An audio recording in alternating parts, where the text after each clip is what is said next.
6:07. Could we have a roll call, Ms. Tamery? Member Merriam? Yes. Member Pats? Present. President Affelt. Here. It's now time for the Pledge of Allegiance.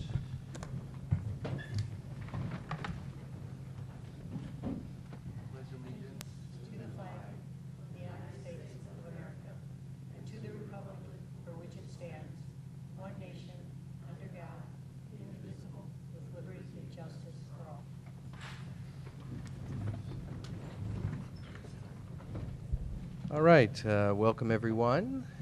Glad to see we have a robust turnout of teachers this evening and other staff. Approval of the agenda. Do we have any changes to the agenda, Superintendent? Yes, good evening. We do have one change. It does not appear that there's a need for us to have a closed session tonight. So I would like to pull that. Okay, any objection? Mr. Pats? No objection. Okay, by acclamation, we will pull the closed session item. And it's now time for public comment from any members of the public on any item that's not on the agenda but within our jurisdiction. Mr. Katz, if you'd like to come up, please.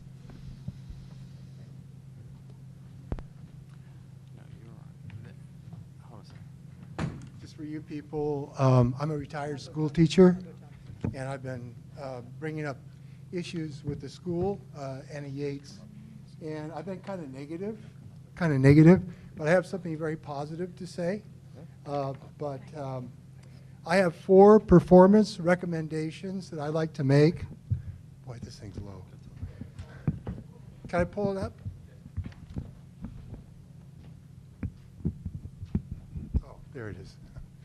4 performance recommendations to make. And I think that some of you are probably, I'm certain some of you are going to really like some of these ideas. But it's, I wondered if you'd be gracious enough to give me 10 to 15 minutes, one of the, not this session, but coming up, one of these future sessions, to present my recommendations to Emery Unified School District and to Anna Yates in particular. 10 to 15 minutes, I would appreciate it.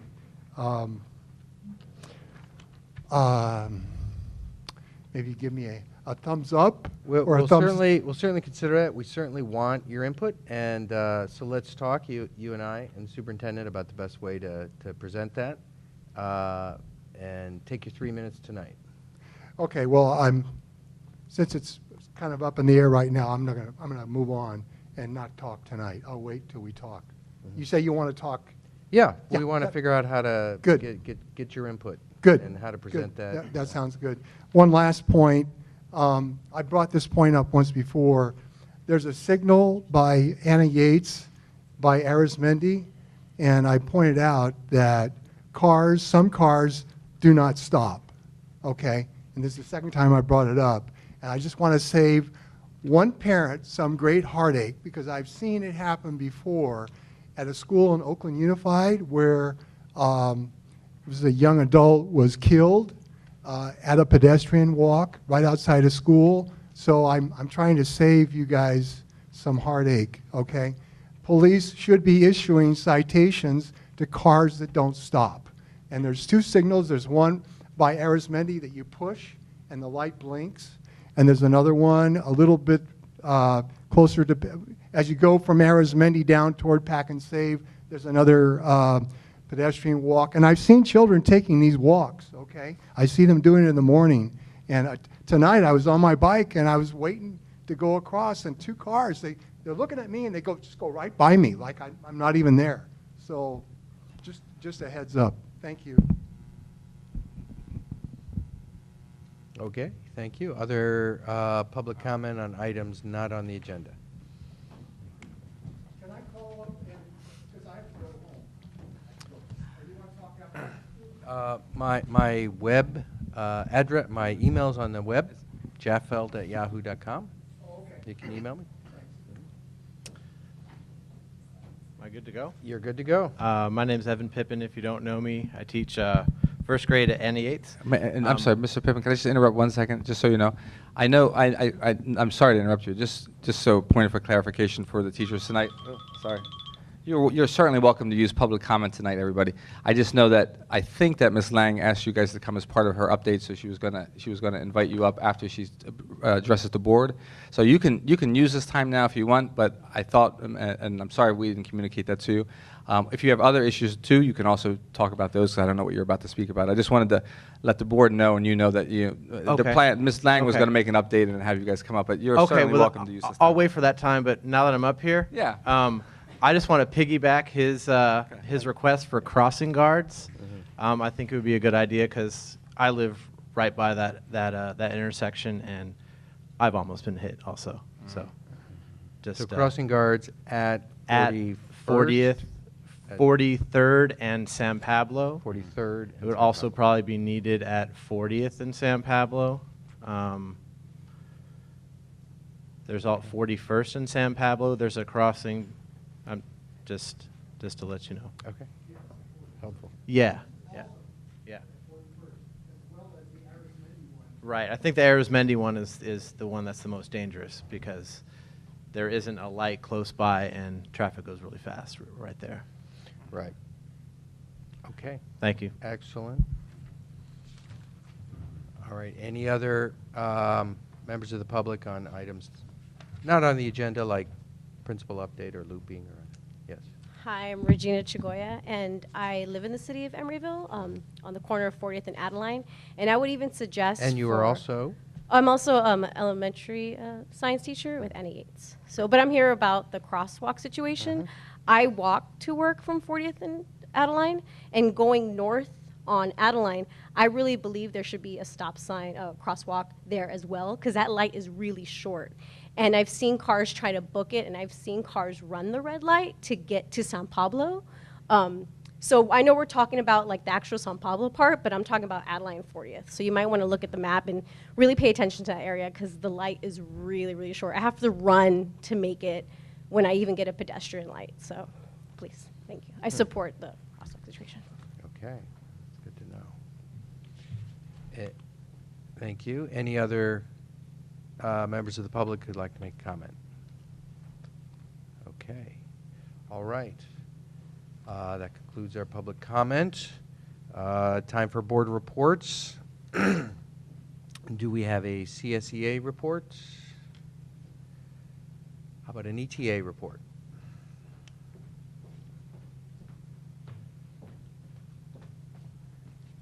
Good evening, President Affelt and board members. I have a really brief report for you, just 2 items.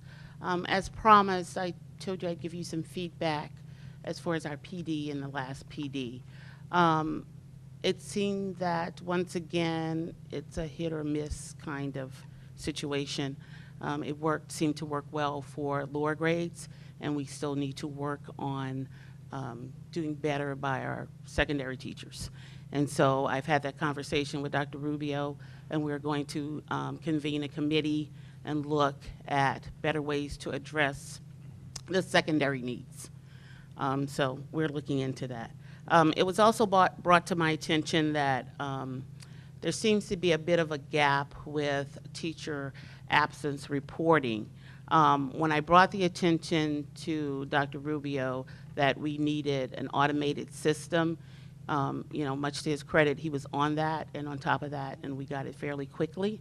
The gap seems to occur when people call out the same day, and so we need to look into addressing either having someone check first thing in the morning by 6 a.m. and then trying to close that gap. But we will be in conversation with Dr. Rubio about that as well. And that is all I have to report to you tonight. Okay. Thank you. Thank you. Do we have our student representative's not here tonight, so we don't have a report from her. We did CSCA. I'll do it again, CSCA.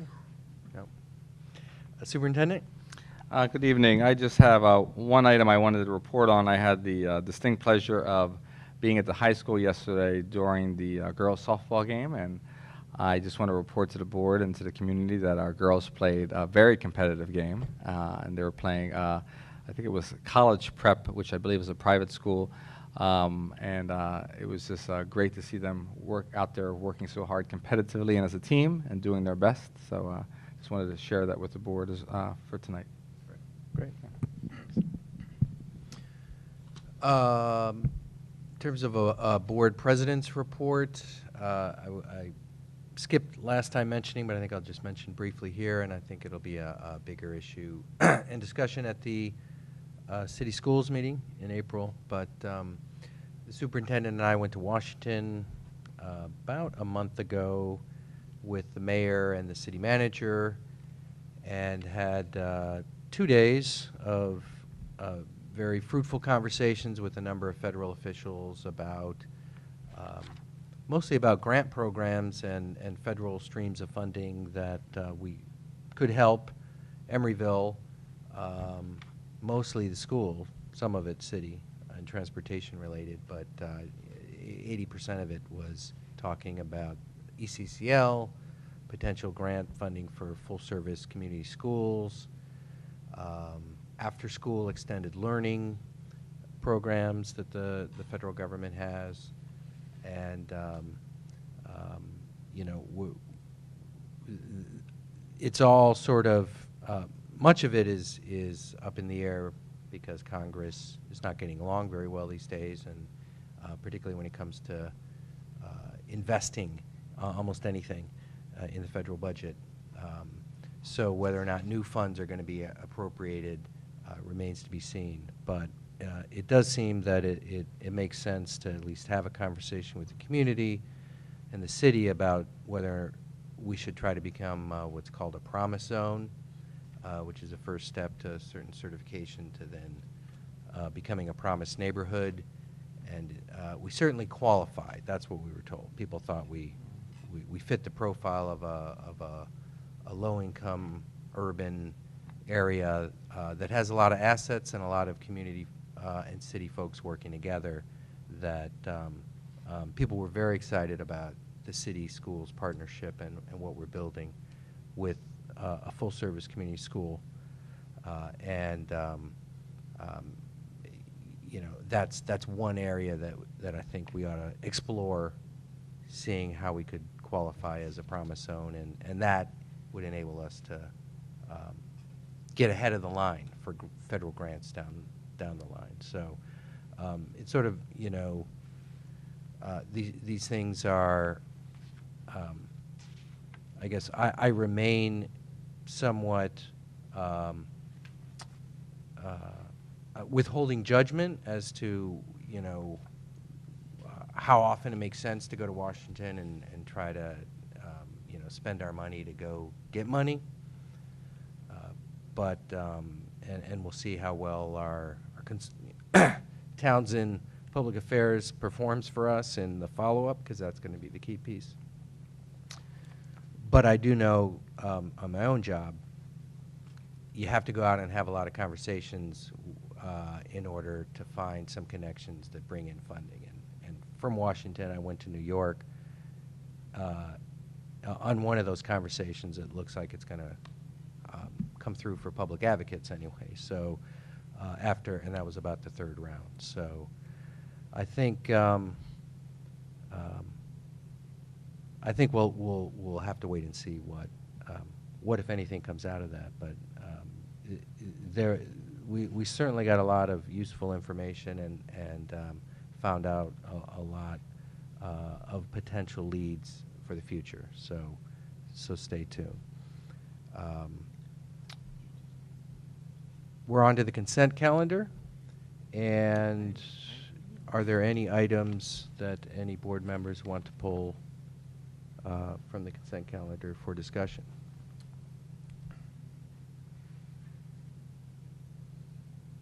I had one in number 6. Mr. Merriam has none? Okay. Okay. Do you need a moment to double check? All right. Number 6, before you're welcome to come up, but we should probably just take a quick vote on items 1 through 5. Do we have a motion for adoption on items 1 through 5 of the consent calendar. So moved. I'll second. You want to take a roll call? Member Marion? Yes. Member Pats? Yes. Member Marion? Yes. Member Pats? Yes. President Affelt? Yes. Okay, the motion passes by 5-0. Thank you. And those items are approved. On item 6, do you want to present what this is, Ms. Harrell and Ms. Dunn? I will begin, and Ms. Dunn will pick up anything that I don't include. A while back, there was a grant funded by Barbara Lee for the Family Resource Center. That funding ended. They got a bit more funding, so the work was able to continue. And recently, I think last year, the funding ended again, and we had to eliminate close that position for a moment. They've recently gotten another small grant from Kaiser to do some work having to do with physical and health education, and it will fund the position a couple of days a week for a limited amount of time. And Ms. Dunn can give you any other specifics that you might want to know about the grant. So I'll just tell you my opening main question, which you can address in your comments, Ms. Dunn, and then I have some smaller ones. $5,000 for March to December seemed like a small amount. So how much time and energy are we going to get and out of this? Well, first of all, it's a Thriving Schools grant by Kaiser, and you have to pardon my voice, unfortunately. The coughing tends to get there, so. It's 1.5 days every week that she comes and works with not only ourselves as well as the teachers and other folks to help us put this grant into motion. And we've made it over a year because part of the professional development that we want to have with Playworks, for instance, in physical education is going to start next year. And so she's going to be working with the teachers to help us and with the principal to help us set this all up. Some of the things we wanted to do, we didn't have the bandwidth as a wellness group to do. So we brought on Ms. Hundley because we know that she not only knows all the players, I don't have to explain wellness and everything that we're doing to her, and she is also very capable about making sure that this moves forward. So in terms of the amount of money that we have, yes, it's small, but for the amount of services we're going to get out of it, because we don't, and also do the evaluation for not only physical education as well as for nutrition education. Part of what she's going to be doing that will give us that longer bandwidth is we have 7 grants that we can take out of the 23,000 that we're going to have. Those 7 grants will be about $500, I believe, a piece, and we're going to have, she's going to set up the programming so that we go to the teachers and say, how would you like to use this within these parameters of physical education and nutrition education to do some of the work that you would like to do. So she's going to help us set up not only the evaluation process, but the process in getting the grant, because Emory Ed Fund is not there anymore, so that's why we brought her on. So in terms of bandwidth, I think it's going to be a lot. In terms of longevity, we have it until December of next year. She's going to be helping us to do what we need to do for that $5,000, and the rest of it is spent on the materials, the supplies, and some of the other things that we want to do with those Wellness Champion grants. So is the 5,000 covering her salary and benefits, or Yes, her is salary the and district benefits. Picking up others Her costs beyond that? Oh, I'm sorry, I didn't hear you. Are we again. picking up other costs for her beyond that? No, that covers it. Salary and statutory benefits. Okay. That's it. All right. Well, that seems like I guess a big bang for the buck. Exactly. And the other thing that is a small part of it that we strategically thought about, first of all, the money's in-house. Checks in the not in the mail, checks in the house, so we already have the money. The second part is that we wanted to keep the Family Resource Center and the information that we have, even though we may not have it every day, out there in the public eye. We want parents to interact with her too, as well as teachers, because when we do get that, hopefully, grant that we're all looking around to find if we can get, we'll bring her back on and it won't be something that's new. Okay. So. Now, you and I and Superintendent Quinn at the time met with the San Francisco Foundation. last spring, and they indicated that, well, I think we both left the meeting feeling like they would like to fund us and our wellness program, and that the time to do so was right around now, was by my recollection. Are we doing anything to get back in front of them We for have this kind of support? We have thought about it. We will go back and look at it again. The Family Resource Center, and then some of the other grants that we are looking at might help us to get, might help us to get in front of them with a program that really works for us, and to make sure that we are doing what is needed in the schools, but also something that they can feel they have a lot of meat with, and that they understand, and we're very clear on it. To be honest, with all the different jobs that we've had to do, we haven't spent a great deal of time on it, but we thank you for reminding us, because I know it was there, and I know that it's good to be reminded so that we can then take a second look and find out what's going on. It's calming down within the school district a little bit, so we'll have some time to really do some work with thinking about what it is we'd like to pull together that we already do, and can move forward with that to put in front of the San Francisco Foundation, Lisa Villarreal, and to help her to fund it, help us to fund it for next year. Great. Okay. Let me know if I can help at all. I will be calling. Okay. Okay. Two other smaller questions. The job description says the person will train 2 family advocate positions. And That's- I didn't know if that was left over from a previous job description or We what. just pulled up the job description that's already in place, because although this is That's what I somewhat thought. different work Yeah. because of this particular grant, everything that she's doing is still tying back in to the wellness center and that family resource coordinator. Yeah, so should we remove that if No, that's I not? think we can leave that in, because should other funding arrive, Uh-huh. and we're able to put everything back in place, that's still the work that's going to be done. Okay. Well, I just don't want to create a job expectation that isn't really part of the job expectation. I understand. Yeah. Okay, we'll leave it up to you. I mean, Okay. you might consider other duties as may arise or something. Okay. You know, Yeah. more general. Also, it commits, it says this position will be a precursor to the comprehensive ECCL wellness program, et cetera, which, I mean, I think, given it's only a $5,000 temporary position, maybe we should say it is hoped that this position will, I mean, we don't want to create expectations either in the individual themselves or the public. We can change it. But that's a minor suggestion. I think, President Affelt, we can go ahead and ask Ms. Dunn to go ahead and take a look at it compared to the new grant that you're receiving, and maybe just help Ms. Harrell and I eliminate the things that aren't applicable for this upcoming period of time with that. Yeah. And no, update that's the fine. job It seemed description. like it was probably what we pulled up, or Mhm. put out 2 years ago when Yeah. when we had the Barbara Lee grant. Okay, so, and then I guess we'd need to bring that back to the board as a change in the job description, or?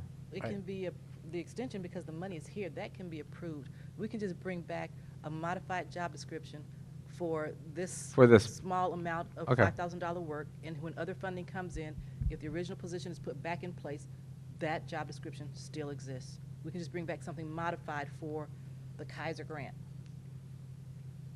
That seems to be the safest Okay. way to go. Member Pats? Was this position advertised, or did we just have an in-house person? This is a position that already existed. When the overall funding ended, the position ended and the person was laid off. Now that now we have a small amount of funding that's back, we're simply refunding that position to continue to do that work with a slightly different direction. So no, we did not advertise it. We simply brought back the person who was already doing that work now that there's more money. Okay. But your question sort of raises, I think, the broader point that if we were to get significant funding, whether it's from the San Francisco Foundation or Mhm. the federal government or some other source,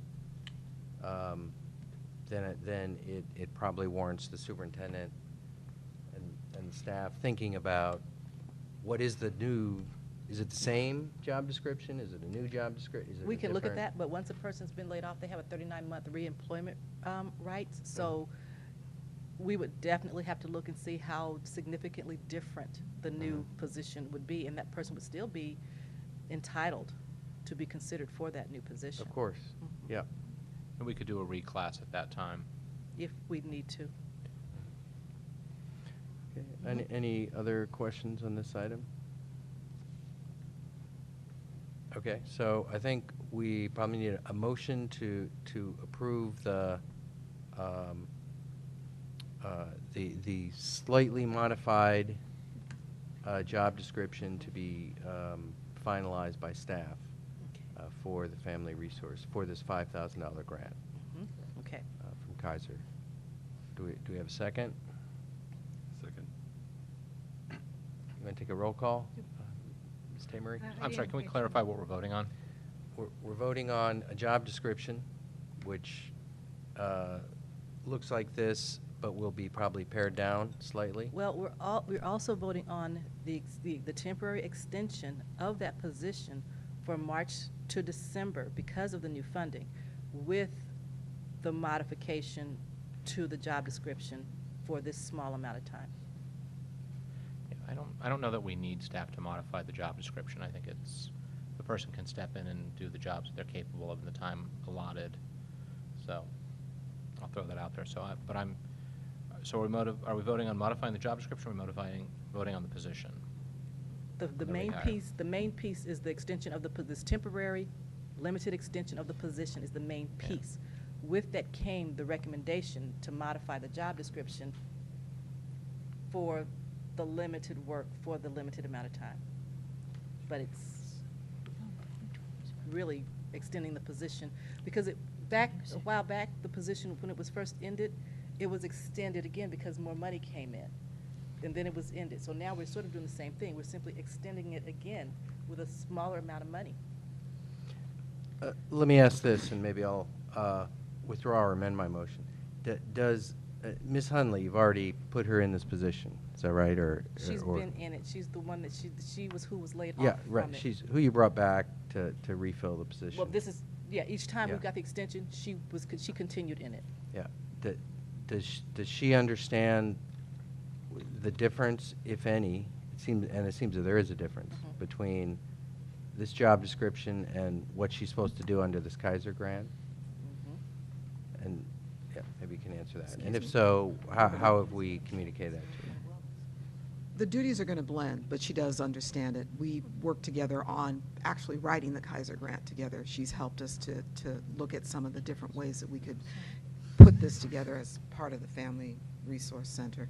But yes, she's quite aware of exactly what the duties are. She's quite aware of the fact that it's a small amount of money for a short period of time, and she's willing to do that because she's willing to help our students and all of us to move forward with whatever we need. Okay. So let me withdraw the prior motion and move that we adopt this position with the duties to be defined by staff according to the within this job description, but according to the $5,000 grant. Thank you very much. How does that sound? Second. Wonderful. Roll call, please. Member Marion? Yes. Member Pats? Yes. President Affel? Yes. Thank you very much. Okay, thank you for your work on that, and thank you for getting a new grant for the district's wellness program. Let's get some more. The next item is, if I can get to it, our principal's report. Yes, good evening, board members. I'm very happy to have Ms. Lang here today with some of her staff to give us an update on what's happening at Annie Yates, and appreciate everyone coming out. Ms. Lang, good evening. Good evening, members of the board. So I'm happy to report some things that we've been doing at Annie Yates Elementary School. I'm the principal, Diane Lang. Just to name a couple of things that have been going on. We have on every Friday morning, we're now doing a Friday morning assembly, and we're using this time as a community builder for our teachers and students and school community. We have parents that attend as well. The last Friday of February, we had a celebration of African American history outside on the yard as well. That was a very positive event for our school community. The last Friday of this month, we'll be having a celebration of women's history in sync with our Friday morning assembly. We have seed support. It's math coaching for our teachers in the classroom. She's coming into the classroom and she's supporting teachers in terms of their math practices, and she has a schedule that she has sent out letting us know with whom she's working and the work that she is doing. Our PTO has a monthly coffee meeting. It's referred to as Coffee with the Principal, and that is the first Tuesday of every, the first Wednesday of every month. First thing in the morning at 8 o'clock. That's been well attended. We had about 40 parents at our last meeting. It seems to work out well because that's the time when people are coming in to drop their students off. Our regular PTO meeting meets the second Tuesday of every month at 5:30 to about 7 o'clock. And just last night we met and we had a parent engagement workshop in which we were able to address concerns and solutions of our parents in the community. We have a visiting artist that's been coming to our school from Stage Works and working with our students in the primary grades. The Aquarium of the Bay has been working with our K-3 students.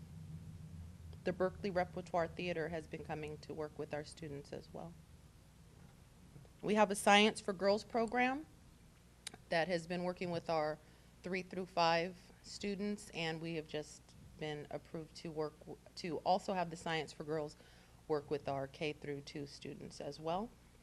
And our middle school has a science program after school working with our middle school students doing projects and things of that nature. And just yesterday I was able to observe some of the work that's being done in that program where students were making hot air balloons using plastic bags and blow dryers, and students are very engaged and they seem to really enjoy that assignment. Activity, I should refer to it as. We have a partnership with Novartis. It's Kids Power, and they will be coming onto our campus. They're going to start with a 3rd grade classroom doing a kids safety program called Kids Power, and they've also offered some professional development for our teachers. That'll be forthcoming.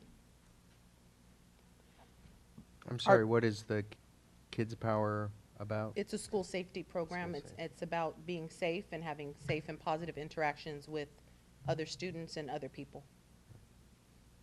And that's grant funded by Novartis. Novartis has been giving money to Kids Power with the ask that they reach Bay Area students, but they just had happened to overlook the Emeryville schools. So they are now going to be working with us as well. Wonderful. We have a drama club at our campus that meets every Wednesday, and they have a production coming up on March the 27th, and the tickets for that event have been sold out. So that's a dinner theater event. We have students for Congresswoman Barbara Lee and the Martin Luther King Jr. Freedom Center. You had a student come last month talk to you about the trip to Selma that he took, and that organization has come to our campus and is recruiting more students to get involved with their organization. We have a Second Step anti-bullying program that teachers have been working with, and we've all been involved with as far as our students via assemblies to have a common language around anti-bullying and conflict resolution. And also there's been some work with teachers in the classroom as far as anti-bullying and how to integrate the Second Step curriculum into the classrooms. We have a partnership with Girls Inc. and Planned Parenthood, that low cost and no cost to us around reproductive health for our students in grades 5 through 8. And we have had a discussion, a very thought out discussion with the staff present and we did this during our PD time on looping, the practice of looping, in which the teachers were asked to share their thoughts and experiences, in particular in relationship to the Common Core state standards and what that means to them, and you will be able to hear from some of the teachers themselves on the results of that conversation. And that's just to give you a few things we've been doing. Okay. Thank you. Before we go to the looping conversation, are there questions for the principal on that or any other topic, including the one she raised or other? No, I just want to say thank you for your presentation, and it's the first time I've got a chance to see you in person. So thank you very much. You're welcome.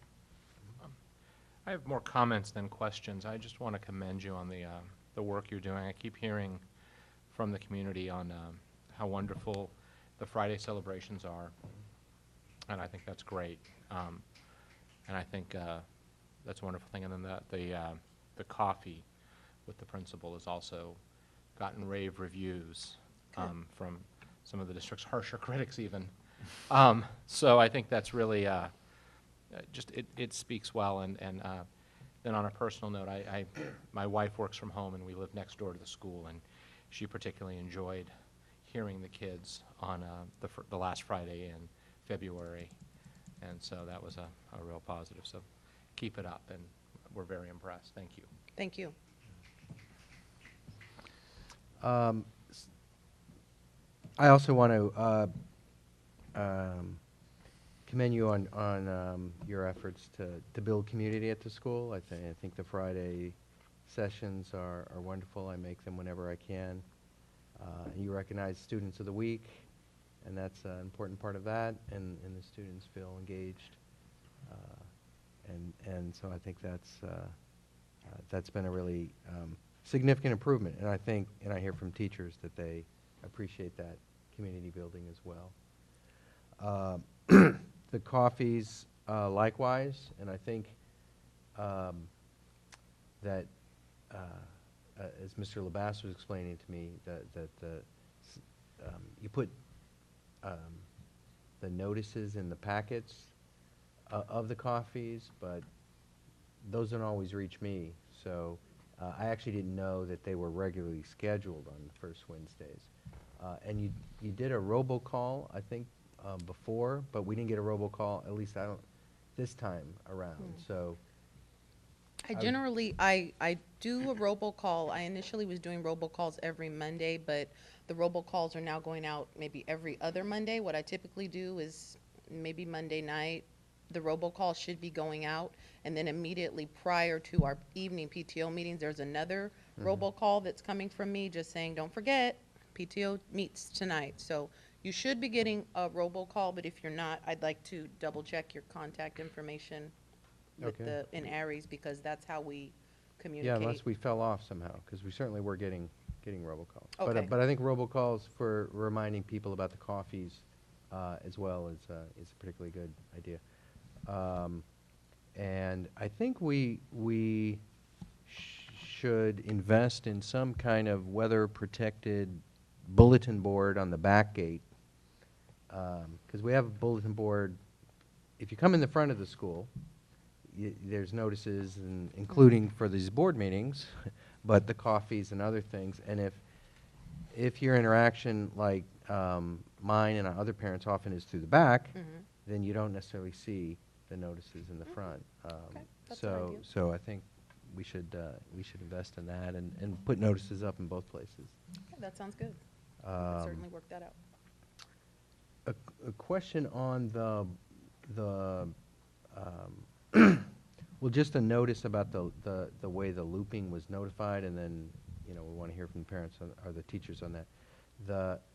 You sent out a letter that we did get in our packet, so my son succeeded in conveying that to us. But you didn't sign it, and there was sort of a one-sentence explanation. So I guess it was a bit jarring for those of us who are very fond of the looping system, because we've had such wonderful teachers, and we get them for 2 years. So maybe a little more explanation, also personalize it, that, this is your principal. And I think generally, one thing the board has been talking about is having more regular communication from the principal. So, it'd be wonderful to see a one-page letter home from, it just the kind of report you're giving about all these things that are happening at the school, the coffees that are coming up, the PTO reminder. This is, we're doing a big change in looping, and here's why.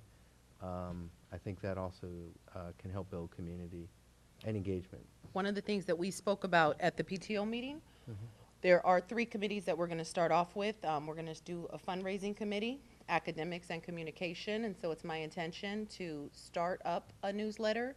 I honestly cannot single-handedly do a newsletter right now, but it's my intention to work together with members of the PTO to get that out to you. So I can't give you a date or exactly when it will occur, but it's definitely something that's in the works. I was speaking with some PTO participants last night and getting some ideas together. So that's definitely something that I'm interested in doing as a method of improving the communication between home, school, the board, parents, everyone, teachers, all of us. Terrific. I think that's great, and I appreciated your bringing in a consultant last night to try to even, probe and improve engagement with parents as well. And in regards to your thoughts on Common Core, really, which is where the shift with the looping is coming up, it's that, as you probably know, Common Core has some certain ask, and one of the requirements is that you really go deeper. You're not really touching on so many concepts, just saying you touched on them, but to really go deeply into the concepts, which requires teachers need time to really get very familiar with the content. So that's part of the logic, and I know that was referenced on the half slip. It wasn't really in a letter format, which is true, but that's the thought behind it. If the intention of Common Core is to not touch on so many topics a little bit, but to really focus on a few select topics and go deeply into those topics, then it really just makes sense that a teacher would be given the time to get very familiar with the content.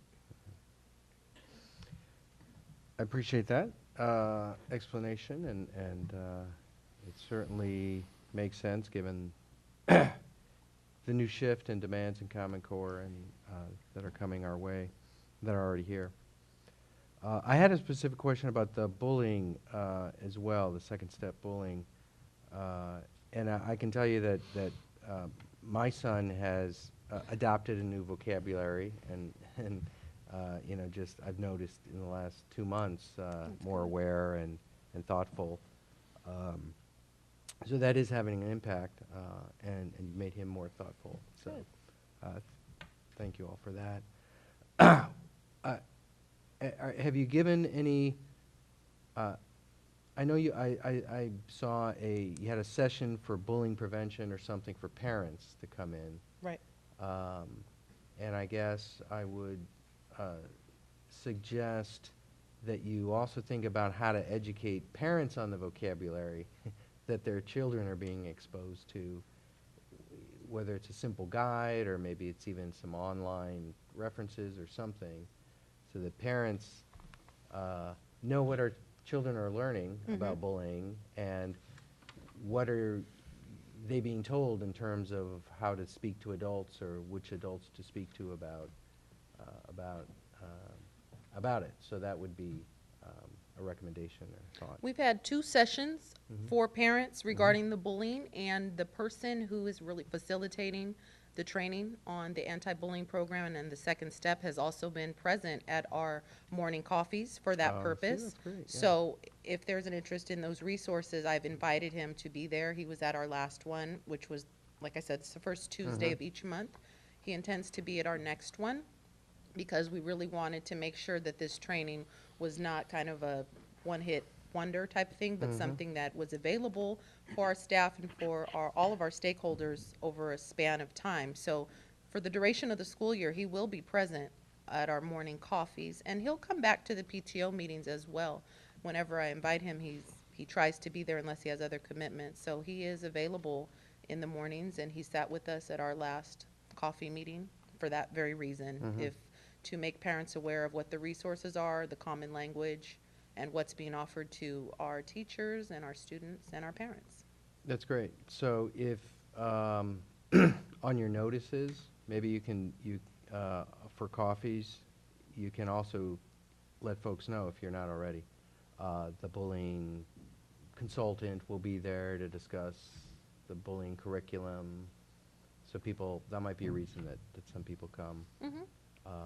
And if you're, I would suggest you also put on there, as you did last night, the,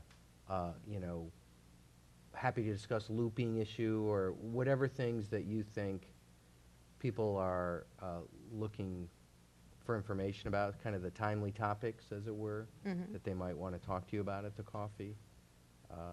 That might be a way to build engagement. The presentation of the coffees is really kind of, it's being presented like if there is something special like that happening, then I do let them know.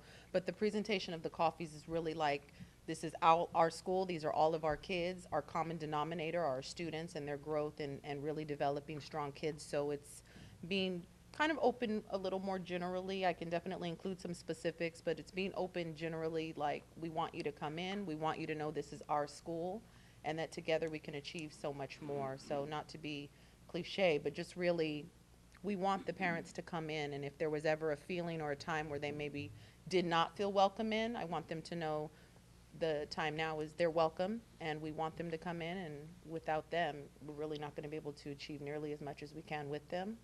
And so things like I referenced our 3 committees.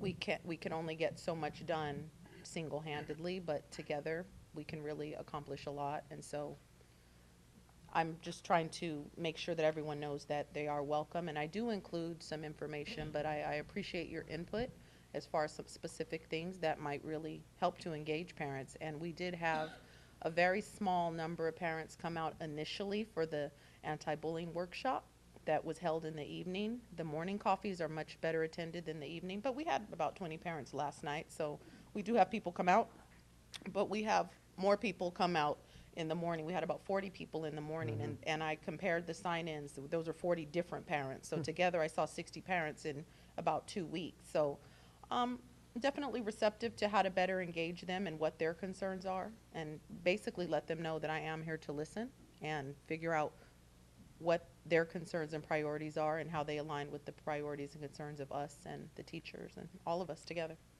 That's great. That's great.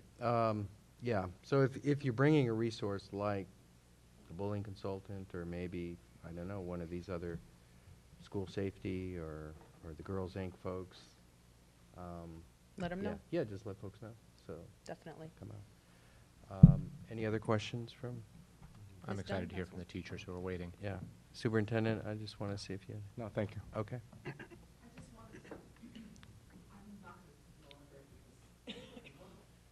Mr. Kaplan, today, we've gotten some additional money from wellness, so he will be there for the rest of the year. So that you can, again, do what you say. Meet with the parents, talk to the students, and do some of those other things. So it's monies that we have for one time that we can add on his additional services to the bullying consultant. Great. Okay. Anything else? That's all I have for now.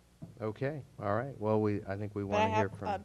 some of our teachers are here, and Excellent. they had some things that they wanted to share to make sure that we were all on the same page in regards to the process in which we participated in regards to looping, and to just make it clear that we did have a process and some of the findings of our dialogue regarding looping.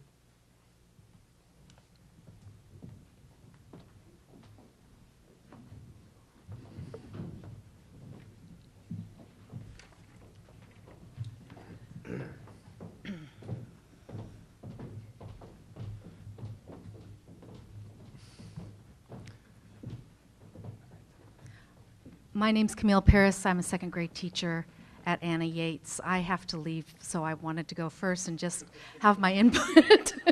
But the process will be discussed that we went through to make this decision. I just wanted to point out that I have a different perspective than most, I think all of these teachers, and that I was at the school before we looped. And I was excited to loop. I was excited about the change, but I have to admit, after a lot of reflection, I feel I was really able to hone my craft by teaching first grade for 6 years before we started looping. And I'm really excited about the process of being able to hone my craft again in 1 grade level. Thank you. Hi, I'm Tiffany Johnson. Hello, board. I teach 4th grade. And first, I would like to thank Ms. Lang, our principal, for being transparent, inclusive, and open to all of our voices, allowing us to have input. So, to whom it may concern, which would be you, over the course of 3 staff meetings, Anna Yates teachers engaged in a thoughtful, methodical process to reflect on looping. Each loop team thought about the pros and cons of looping and presented a summary of their thoughts excuse me, to the staff. Out of 16 teachers impacted by the decision, 12 teachers voted no. The other 4 were undecided. And I would like to also include that the middle school teachers also had input. And so, okay, I'm going on. On the positive side of looping, staff members mentioned the relationship building that often occurs with looping. However, this goal can be achieved through our other programs and school events. In such a small school, we naturally build and sustain relationships with families. Overwhelmingly, staff members requested that we not loop in order to gain mastery of our current grade level standards. Common Core standards are demanding. The challenge for the general education teacher is to find ways to go deeper and explain concepts in a new way. The expectation of Common Core is that students have thorough understanding of the curriculum. Teachers are shifting their practices to meet the Common Core standards. I'm sorry, I'm out of breath. I'm so excited to get up here. It is impossible to have an in-depth awareness of this new approach to teaching within the span of 1 school year. In order to be successful, we need to have a full grasp of the possible misconceptions that students may have. We cannot anticipate these misconceptions if we are not given adequate time to become familiar with the content. Staff members mentioned the instructional demands of knowing deeply 2 grade levels of content with brand new standards and unfamiliar curriculum. In addition, most of our curriculum resources are not aligned with Common Core standards. As a result, we need time to bridge this gap by collaborating to develop curriculum that supports grade level standards and time to reflect on our teaching practices. Thank you for your time. All right, Tiffany. Excuse my voice. Good afternoon, Audrey Miles, kindergarten. And I couldn't say it any better than Ms. Johnson said it. The one thing that I might add is that as a kindergarten teacher with incoming students, we're also in the process of building our resources. And at this point, we have not gotten the materials and things that we necessarily need as far as libraries and other things that support our curriculum. We've also found in the past that switching materials back and forth has really cumbersome, and materials are raggedy, things are missing. And so if we're keeping our own materials and building our own resources, that is a positive reason for, as well as toning our skills, is a positive reason for staying in 1 grade.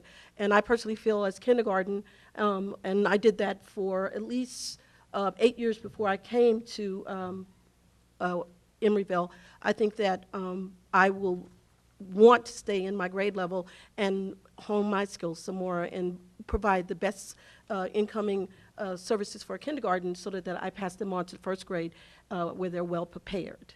Thank you. Hello, board members. My name is Tracy Lewis. I teach currently second grade at Anna Yates, and I prepared a PowerPoint that was a brief overview, and I will just pass out. I don't want to belabor the time, but we had a very thoughtful process in this, and a lot of discussion, research, time, energy, emotions, feelings, experience. Everyone shared. Everyone had an opportunity to listen, walk away, think about what was said, come back to the table again. It was discussed during collaboration meetings, the impact of what it would be, the impact it would have on the students. And we discussed the pros and the cons. We also looked at the research. I haven't seen anywhere in my own personal research of Common Core where the authors of Common Core thought about looping. That's not something that I've seen any documentation on, except for Pearson Education has a very small quote about teachers who loop will have more of a challenge than what's already presented with learning new standards and going deeper in them. We didn't all agree. The result of those who will be affected, there were 12 teachers who were absolutely no more looping, and 4 of us were undecided. And those numbers fluxed back and forth, and it was a really community build, not just community building, but everyone had a voice, everyone had a say, and everyone was heard, and it was very well communicated. And we do truly appreciate Ms. Lang giving us the opportunity. This conversation is not new at Annie Yates. It has been going on for quite some time. But one thing that we know for sure from the research and our experience, I've been here for almost 11 years.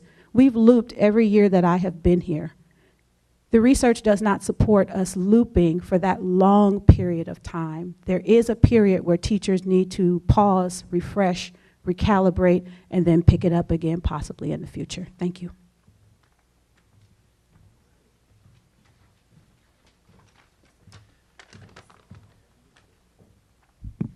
Good evening, board members. My name is Evan Pippin. I've been teaching at Annie Yates for 12 years, and I currently teach first grade. So I prepared a statement for you. The 17th century author and clergyman Thomas Fuller once said, "All things are difficult before they're easy." This resonates with me as it applies to teaching Common Core. I've done many things to prepare and familiarize myself with the new Common Core standards. I've attended workshops pertaining to Common Core math, received professional development here at school, and I've implemented a brand new Common Core aligned curriculum. I'm grateful for the training I've received, but I'm still learning. I truly feel that with more practice, more collaboration with my colleagues, and a more in-depth understanding of aligning curriculum with Common Core, not only will my instruction improve, but student achievement will improve as well. I believe next year I will have a better understanding of Common Core than I do this year, and the year after that, I will gain a little more. Just like with student learning, repetition and practice is very important. As a teacher, I'm always evolving, keeping things that work, adjusting things that need revising, and rethinking things that are ineffective. When it comes to looping, I feel that I am relearning curriculum every year. The adjustments I want to make are revisited after 2 years instead of 1. And with the introduction of new standards and curriculum, I feel it is important to try to teach the same curriculum and the same grade next year so that I can build on what I learned this year. The debate over looping is not new to us. The conversation has been talked about for years, and the pros and cons can be argued both ways. However, this year, as a staff, we spent several staff meetings discussing whether or not looping is the best choice. The teacher's choice was clear. We don't want to abandon looping, just push pause for the moment. We want to build on what we have learned this year and apply it next year with the same grade. Thank you for listening.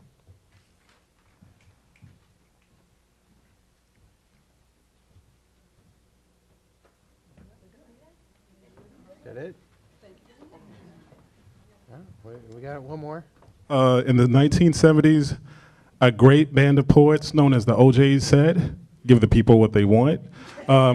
Thanks for supporting us. I looped last year accidentally. Worst experience of my life. To have sixth graders, they hit puberty over the summer hard, and then they came back as 7th graders. I didn't know who those students were. The same students that I loved dearly the year before. I didn't know who they were when they came back. And so a lot of parents and we had a lot of conversations about it. And one of the things that we said is that we didn't know what we were doing through puberty as well, but we made it through. And so, yeah, thanks for being supportive. Okay.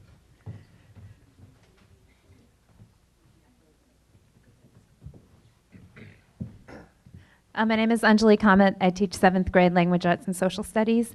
And I just wanted to appreciate Ms. Lang for the process. It was eye-opening to me because as a middle school teacher, I never participated in the conversations with the lower grade teachers. So I always assumed that everyone loved looping. And I really had no idea until I sat there and listened to my colleagues give their presentations and really talk about the reasons, pros and cons, and it was really a well thought out plan, and everybody really did their research, and I really left learning a lot more about school. And I looped when I taught for 4 years at the high school, and we looped there, and but I only taught single subject. So to learn new standards and to teach language arts, math, science, and social studies, and to do it well, I think it would really take time to get to know your grade level. So that's just what I want to say. Thank you. Dawn Turner, I'm just going to be a teacher, not the union rep at this point. I just want to reiterate that Ms. Lang, much to my surprise, called me up, as well as everyone else, to discuss looping. And I was impressed and surprised that she would even get input from the middle school teachers because we never loop. And it's been probably 15 years or more since I've actually looped back in my days when I taught 1st and 2nd grade. I just want to close out by saying, really, the most important thing is that you have teacher buy-in. And if you don't have the teacher buy-in, and they are telling you they need to hit pause, then I think that is what you need to listen to, because you know, it takes a lot of work to loop. It takes a lot of work to keep up with new curriculum. And all of this coming at us at one time, I have to stick with my colleagues and say, let's press pause. Let's get them the additional PDs that they need. And then we will revisit looping. We're not trying to abandon it by any means, but I think we need to revisit it at a later date. Thanks. Anyone else? No. Well, thank you for coming out, all the teachers, and giving us your thoughts. It's really helpful to have the direct input from the staff on what is a big issue. I mean, I can tell you that I don't think I've actually discussed looping with our 2 newest board members, but it's certainly come up with other board members, past and present, and it is it's an important policy that we have to the board. It's been an important investment at Annie Yates to be able to explain to parents, we have a small community, we care about your children, we build relationships, and looping enables us to do that. And I know, at least in some members of the parent community, they are big supporters of looping, and probably were surprised, as my wife was, when you know, we received the notice that this was being put on pause. So it is really helpful to hear directly from the teachers why you're thinking this way, and that there's, you know, you had a process, and that you really aired it out thoughtfully, and that carries you know, tremendous weight with me. This is not an action item. This is, we're just having a discussion item, and you know, I don't foresee an action item coming to the board on the looping question, unless you know, there's major tumult in the community that forces that. But that's just my personal opinion as one board member. So you know, I think we do want to respect what the teachers are saying. I would encourage as much communication to the parent community about this as possible, from each of you as teachers who were seeing your parents drop the kids off every day, and obviously from the principal and the vice principal and the superintendent. of why we're doing this. My I guess real only question for you, Ms. Lang, perhaps the best to answer this is, I've heard a number of people say this is a pause, and is it? Have you given thought to what's the right time that the teachers at least would like to revisit this? Are we talking about, let's see where we're at in a year, let's see where we're at in 2 years, and maybe there's not a definitive thought on that at this point. There is no definitive thought on that at this time. Just like with the I'm sorry, Ms. Lang, you'll have to. You because probably should come to the mic for because the video parents won't watching pick up at your home voice. and others.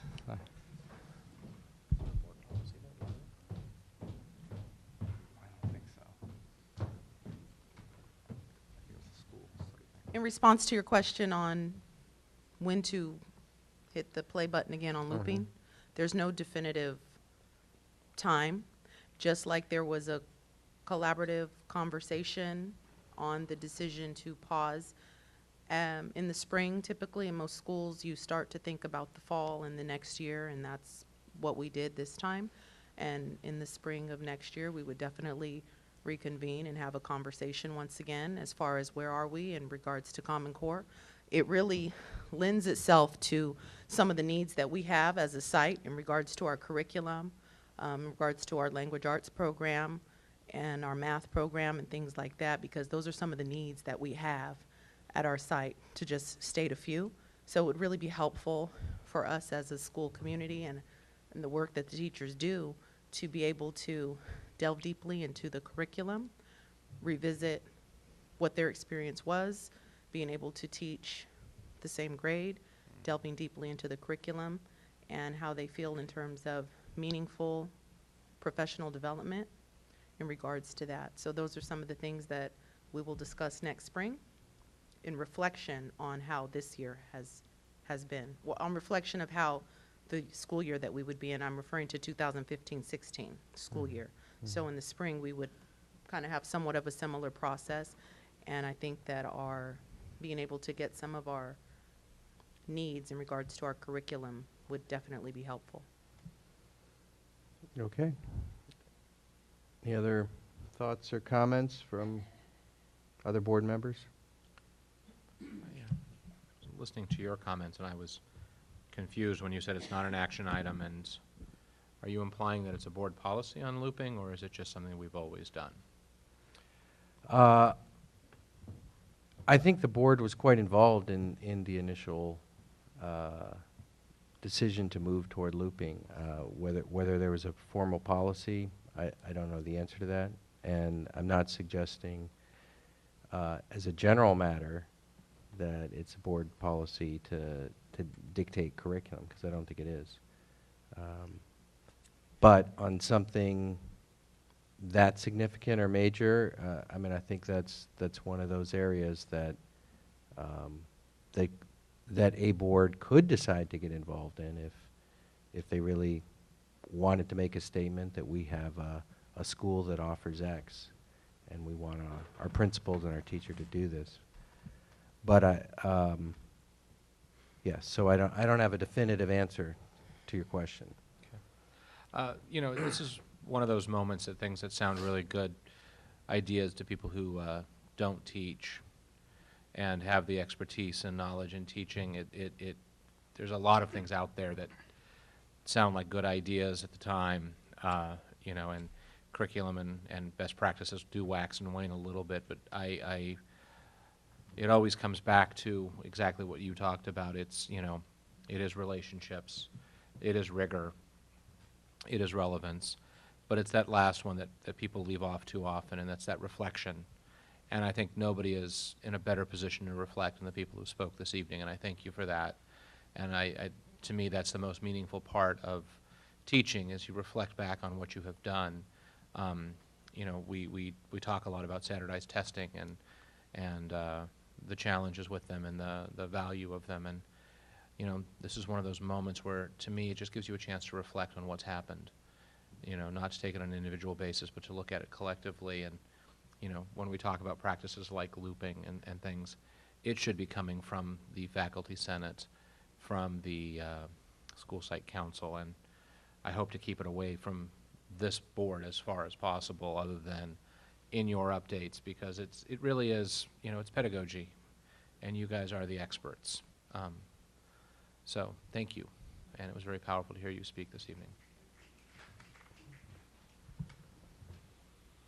Okay, I think. Okay, so I just, You absolutely may, and let's open this item up for public comment.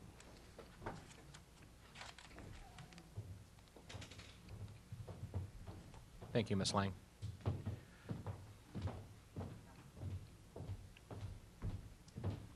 I'm Mrs. Cosby.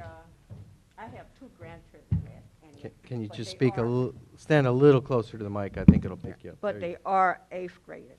But I understand completely what the teachers are saying, because with a new curriculum, it's really hard, and there's a lot of things that's going on.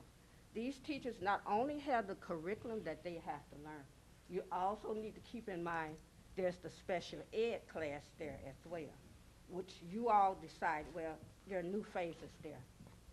But it was decided that we would have learning centers as opposed to the SDC and the resource.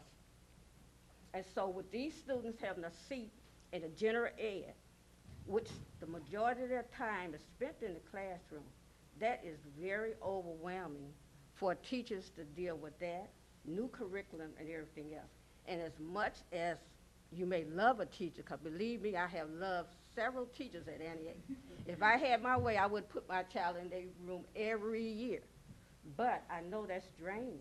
And so as a grandparent, I understand how hard and difficult it is to learn that curriculum, have the intermediates that they must have by law with the special ed situation.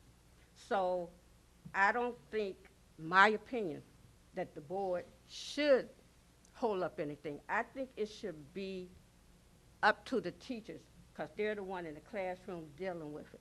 And I'd rather have 1 year with a happy teacher than 2 years with one that we may have to fight. So if you ask in my opinion, as a grandparent, I would say let them have their way. Forget about looping for this time. And it's probably going to take more than a year because they're steady learning it. I'm not that big of a fan of Common Core, just so everybody will know.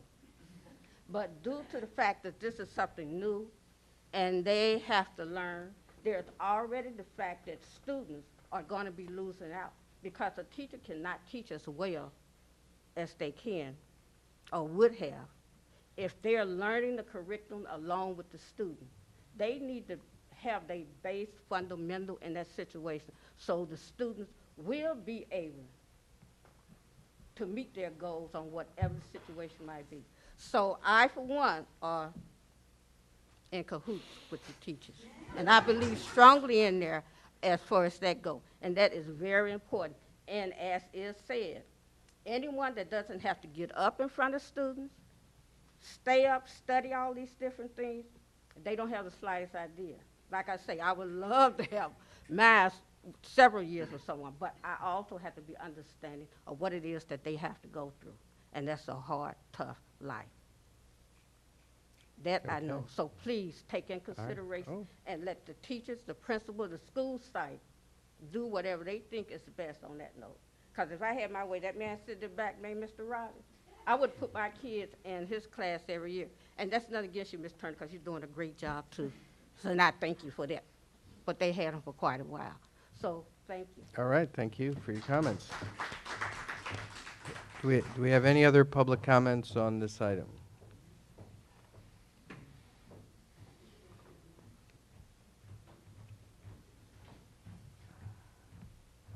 One more comment, just a little history note. When looping was instituted at Annie Yates Elementary School, it was not a board decision. That was done at the school site with the principal through a similar process that we went through.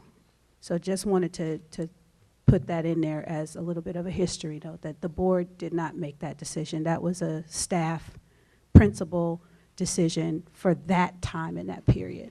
Thank you. Yeah, appreciate that supplement. As I said, the board was invested in it, involved in it, but I didn't purport to say it was a board decision because I actually don't know. So thank you from someone who does know. Okay, I think we have Annie Yates. Are we having a high school principal update as well? No, we are saving Mr. Ferber for the next board meeting. They're going to alternate, I believe. Okay, excellent. Yeah. All right. Unless you, yeah. Okay. That's what I thought. Yeah. But I saw Mr. Ferber here, and we always appreciate his attendance. He likes I our didn't board wanna meetings. preempt him. Thank you, folks. Thank you, teachers. Thank you, guys. The next item is sunshining of the EUSD reopener of the contract with CSEA.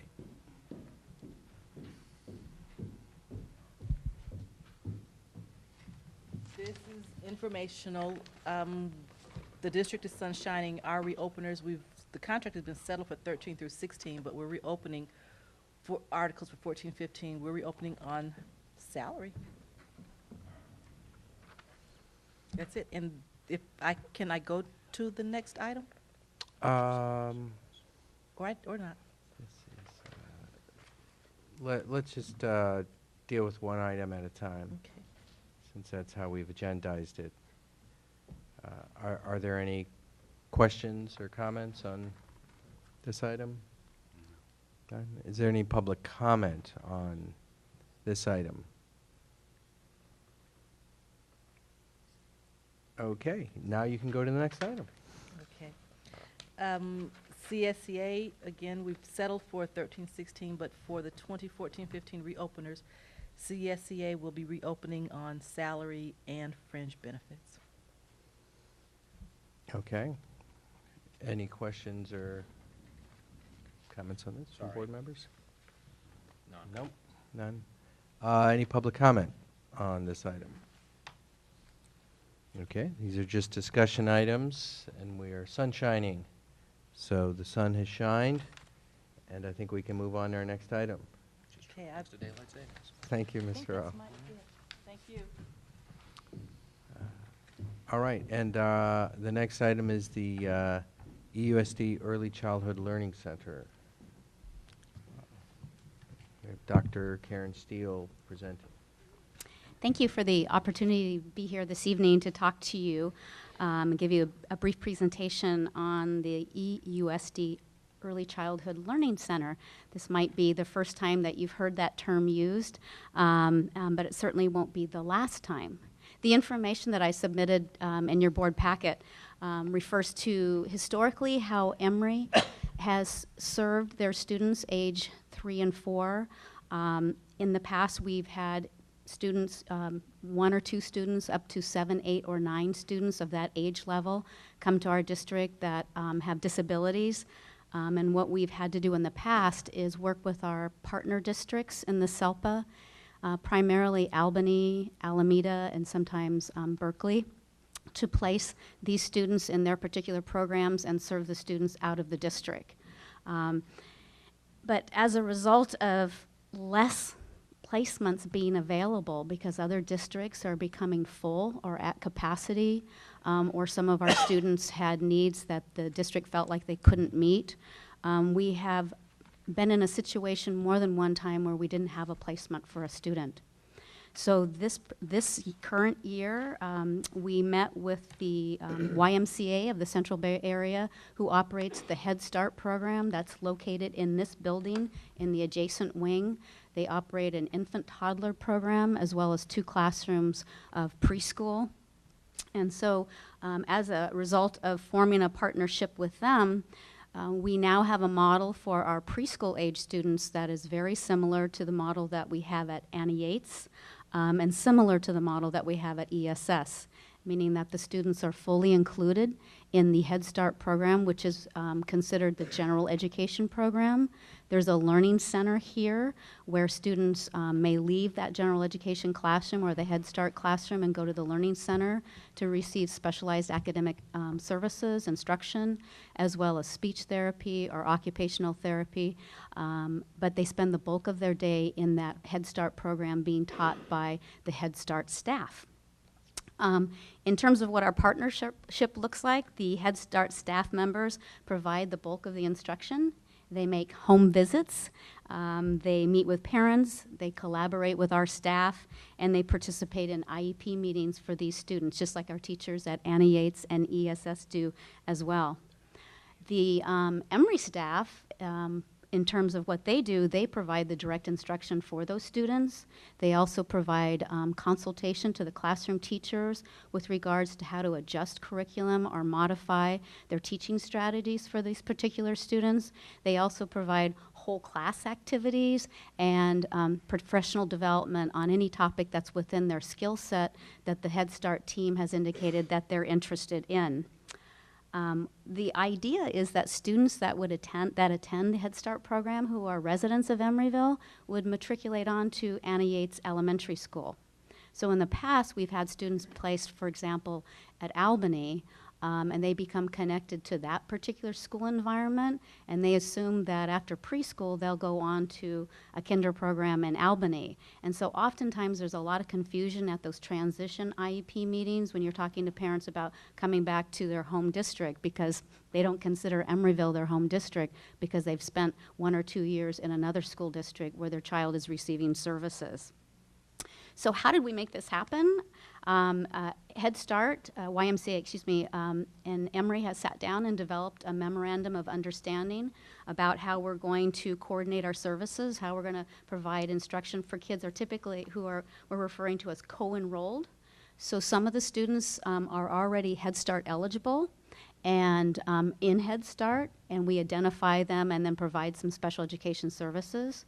We also have students who are not enrolled in Head Start, are not Head Start eligible, but Head Start maintains 10% of their student seats or placements available for students with disabilities, but actually with our partnership, they're not putting a cap on the number of seats that they're making available. So it's possible that we could have 9 students who need a placement in a Head Start program or a general education program, and we have the ability to do that now, where in the past we did not.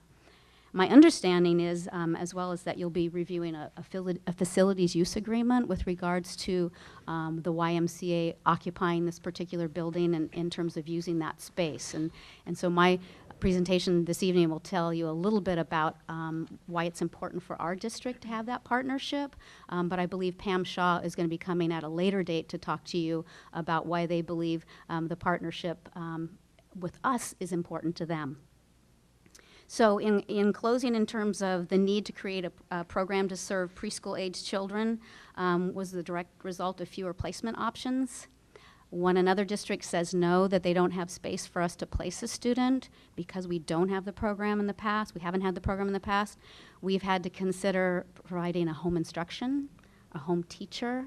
We've considered purchasing, for lack of a better word, a seat in a private preschool. We've considered hiring a full-time aide to accompany a student into a program that they might already be enrolled in. All of those options have pros and cons associated with them, but most often is we're not really in control of the instruction that the student is receiving and developing those partnerships with the parents. So one of the things that's going to happen as a result of running our own program or having the Early Childhood Learning Center is that we will be able to work with our families and connect them to their home community. They'll be a part of the Emeryville community from the very beginning. We will be eliminating costs associated with transportation. Preschool age students can be, we have to offer transportation. Most of the parents typically transport the children to another school district. We reimburse them for that, but oftentimes we've had to provide transportation, which can be very costly.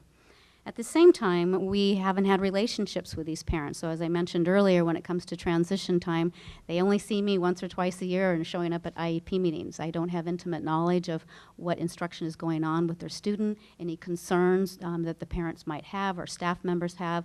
Typically, I don't find out until it's almost a little bit too late. So in terms of being able to connect students to their community, parents to their school community, and reducing a significant cost of transportation, those are all positive aspects of starting our own program. There was some small costs associated with doing this. We had to purchase some furniture for little ones and some materials and supplies, but we already had the building, we had the classroom, and we had most of the staff. And so we have a teacher over at Anna Yates, a special education teacher who was just finishing adding on the early childhood authorization, which allows her to teach in this particular setting. We already employed the speech therapist who also provides those services in this particular setting, and we already have a contract agency for occupational therapy.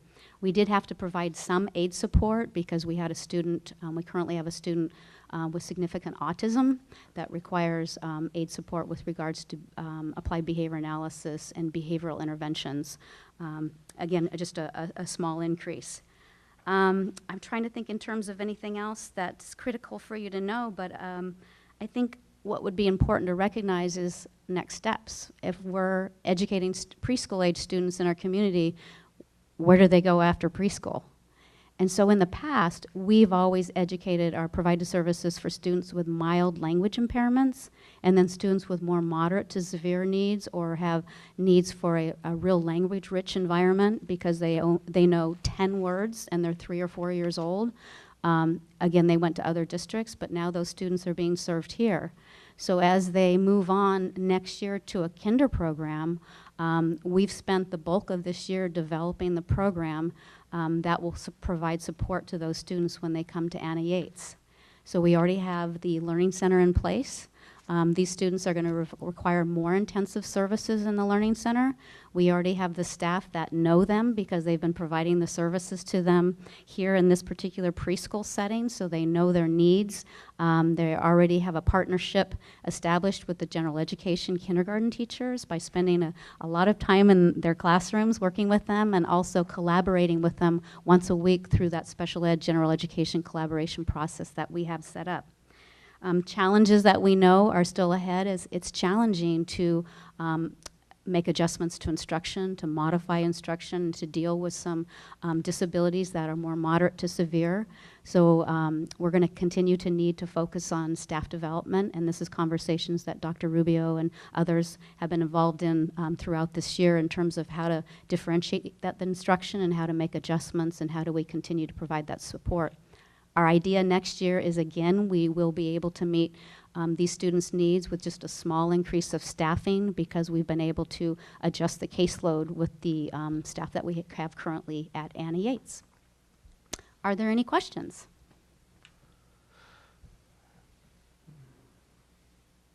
Special ed expert?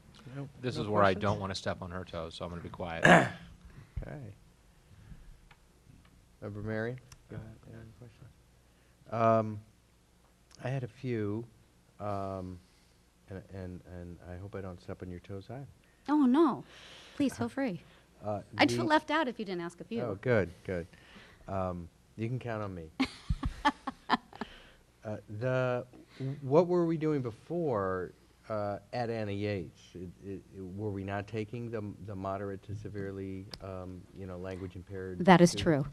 That So is true. We would use the SELPA to Mhm. put them We in would a- place those students in another district's program if they had space, and that's the challenging part every year is to find a placement for students that not only has space but appropriate. And quite frankly, we think we can do it better than most of the other districts, if not all the other districts in our particular area. Mm-hmm.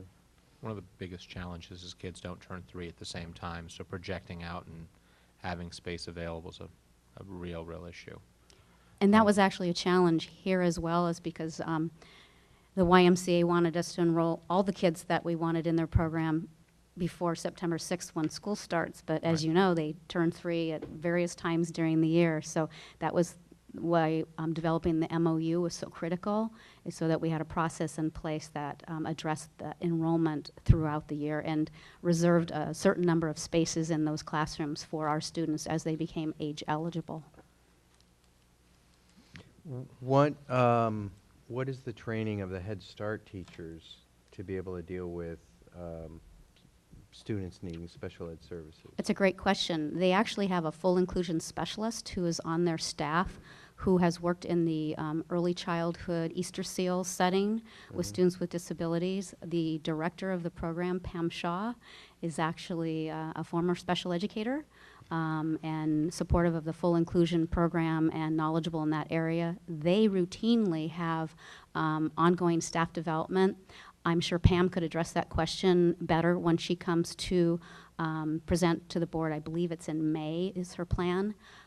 I'm asked to come to monthly meetings of the team, each of the classroom team. I spend probably anywhere from 20 to 60 minutes addressing any topics of concern that they might have. Part of it is, what is our vision? Who are these kids with disabilities? How do we understand them better? How do we work with them? Then our staff, as I indicated in my presentation, provide training to them on topics that they request or areas that we see that they could benefit from. Okay, and you answered one of my questions, I think. You said we see 7, 8, or 9 of these students in a given year.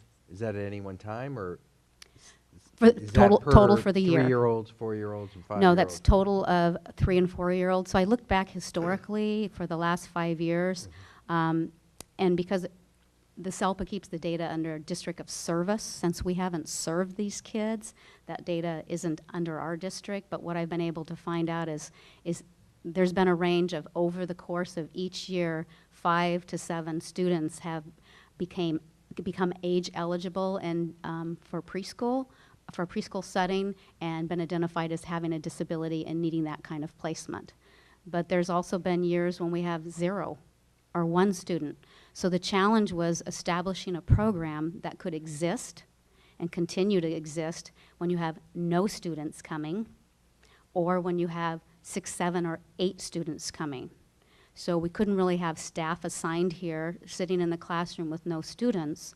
So what we did is we developed the program so that if there are students here, the teacher is able to craft her schedule so that she would be here in the morning for 90 minutes, and then returns to Anna Yates and has a caseload over at Anna Yates as well, so it's at both settings.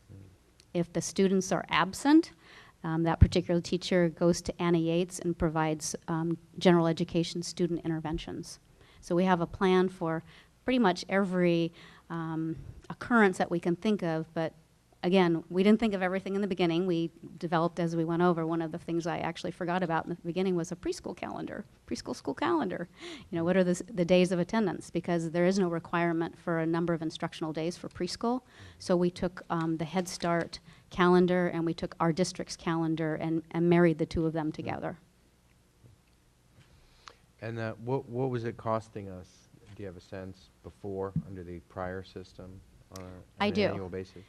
A preschool placement in another district is based on the number of hours that the student spends in that program. So the district basically takes the total cost of operating that program and sends and bills the district for that particular cost per hour.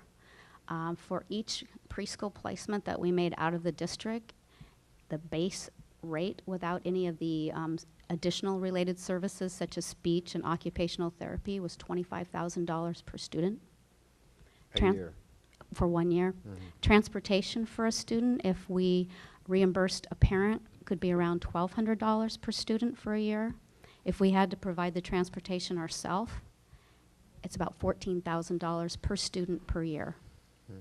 So serving 5 students in our home district versus placing them outside of the district at a minimum would save us $150,000 for placement costs.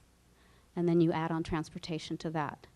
And recognizing that we didn't have to hire a teacher or speech therapist or additional preschool staff except for the small percent of aid time, it was an easy decision to make in terms of how we could better support our students.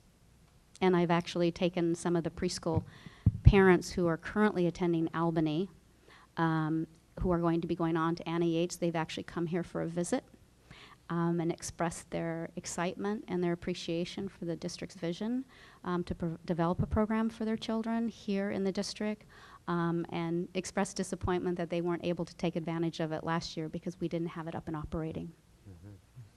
And do you have a sense of what the current marginal or additional cost to the district is for operating the new program? Yes, other than I would say less than $3,000 that was spent on furniture and materials and supplies, the cost to the district for the additional aid support is about $18,000 for a year. So in terms of staffing, that's the only cost that we incurred this year to support. Right now in the Head Start program, we have 5 students. We're serving 5 students here in Emeryville that could have been served in another district at a cost, and here the only cost is that aid support while the student is in the Head Start program. And it's a particular student that has more extensive needs in terms of prompting communication and socializing. But it should be coming out of Part C funds that we wouldn't be able to use on another service.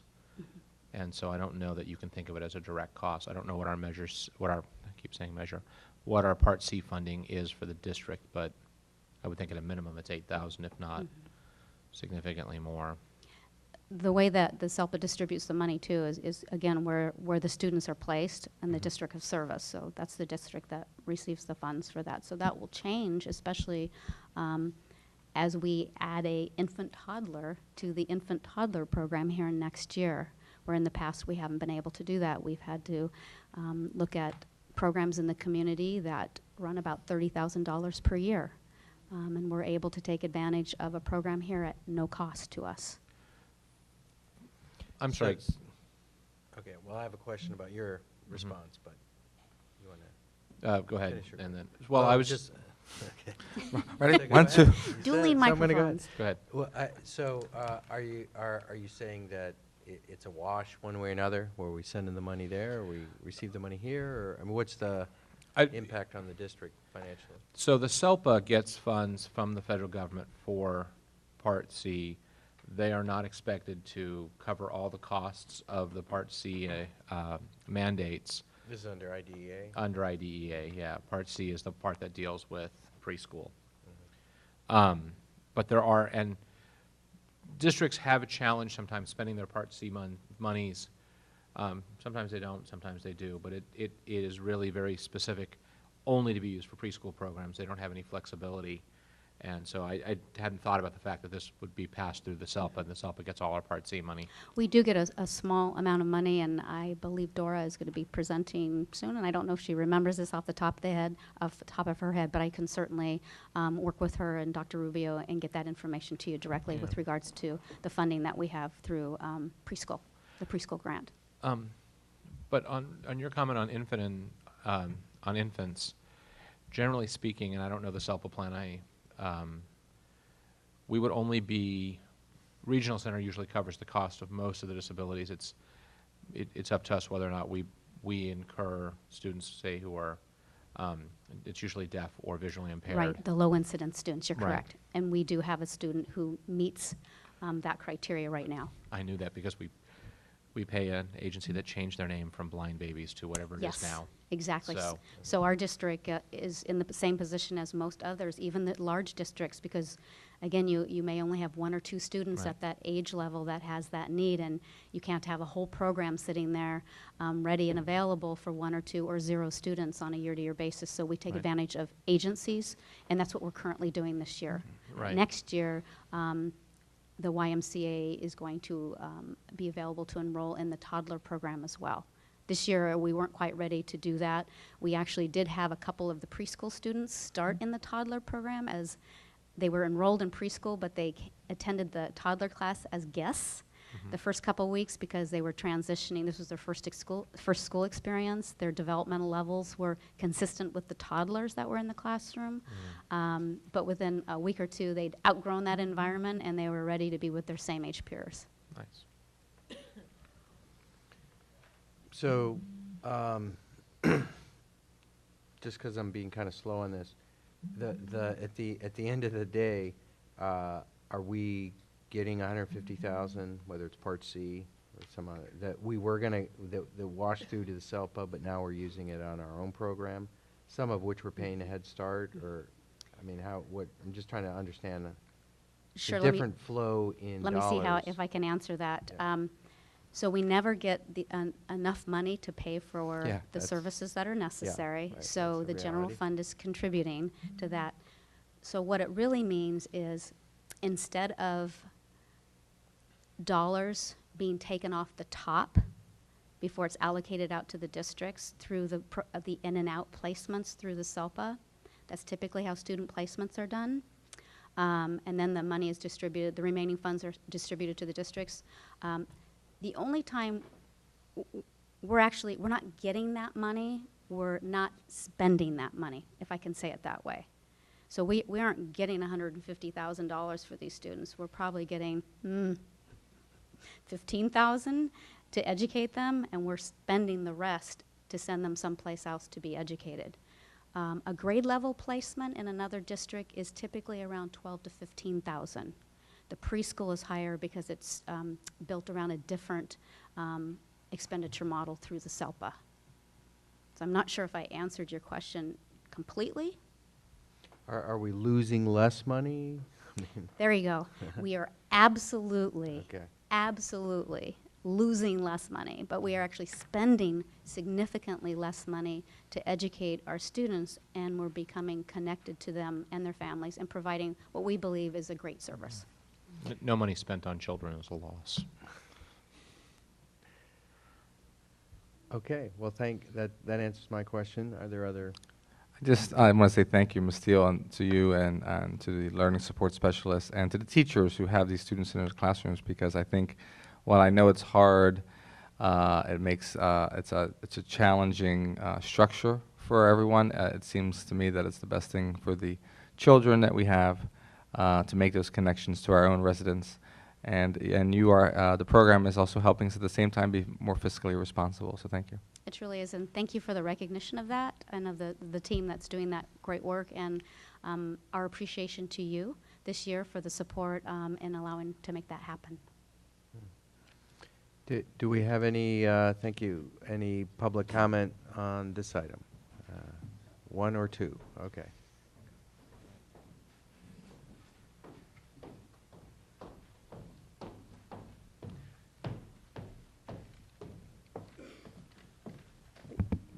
Audrey Miles, kindergarten. I'd like to thank Karen Steele. First of all, I've had the opportunity to work with Ms. Shaw. I did the First 5 program for several years and worked with Ms. Shaw as well as some of the other neighboring preschool programs. I would like to say that this is long overdue. We're often getting students, Karen and I have been talking for years about students who come to us from the Y program who have not been assessed. And so I see this as a positive, because when these students are coming to us, they're coming with IEPs. We've often had an opportunity to meet their parents. I sit in on some of the meetings with Ms. Alora when they need a teacher so that so they have a credentialed teacher there to support what Ms. Alora is doing. I see this nothing but benefits for this program. The fact that we also have an opportunity to have those preschool parents become part of Anna Yates and be a part of our process, so by the time they get to us, they'll know our routines, they'll know our community, they'll know our families. When the parents came to visit our classrooms, I think it was a totally ridiculous day. I think all of us were was Spirit Week, and they saw us with crazy hats and all kind of things, and yet they still want to come to us. So I think that's fabulous. But most of all, I see this is a benefit because we've been talking about the fact that students come to us who have not been assessed. And in the past, we get them, and our process is to SST them. And I see that if they come with us with IEPs or the SST has already been done, we hit the ground running with providing them with the resources that they need to be successful the first year in kindergarten. The one caveat I would have to say about that is that when students are going to come to our classroom, and again, I've asked Karen this, be it autism or other that we get provided additional education, workshops, and support in order to support those students. And I've asked for that several times, and so it would be something that would be key if once we actually start getting these students into our classroom, that we are best able to support them by having more education and more strategies to support them. Thank you. Other public comment?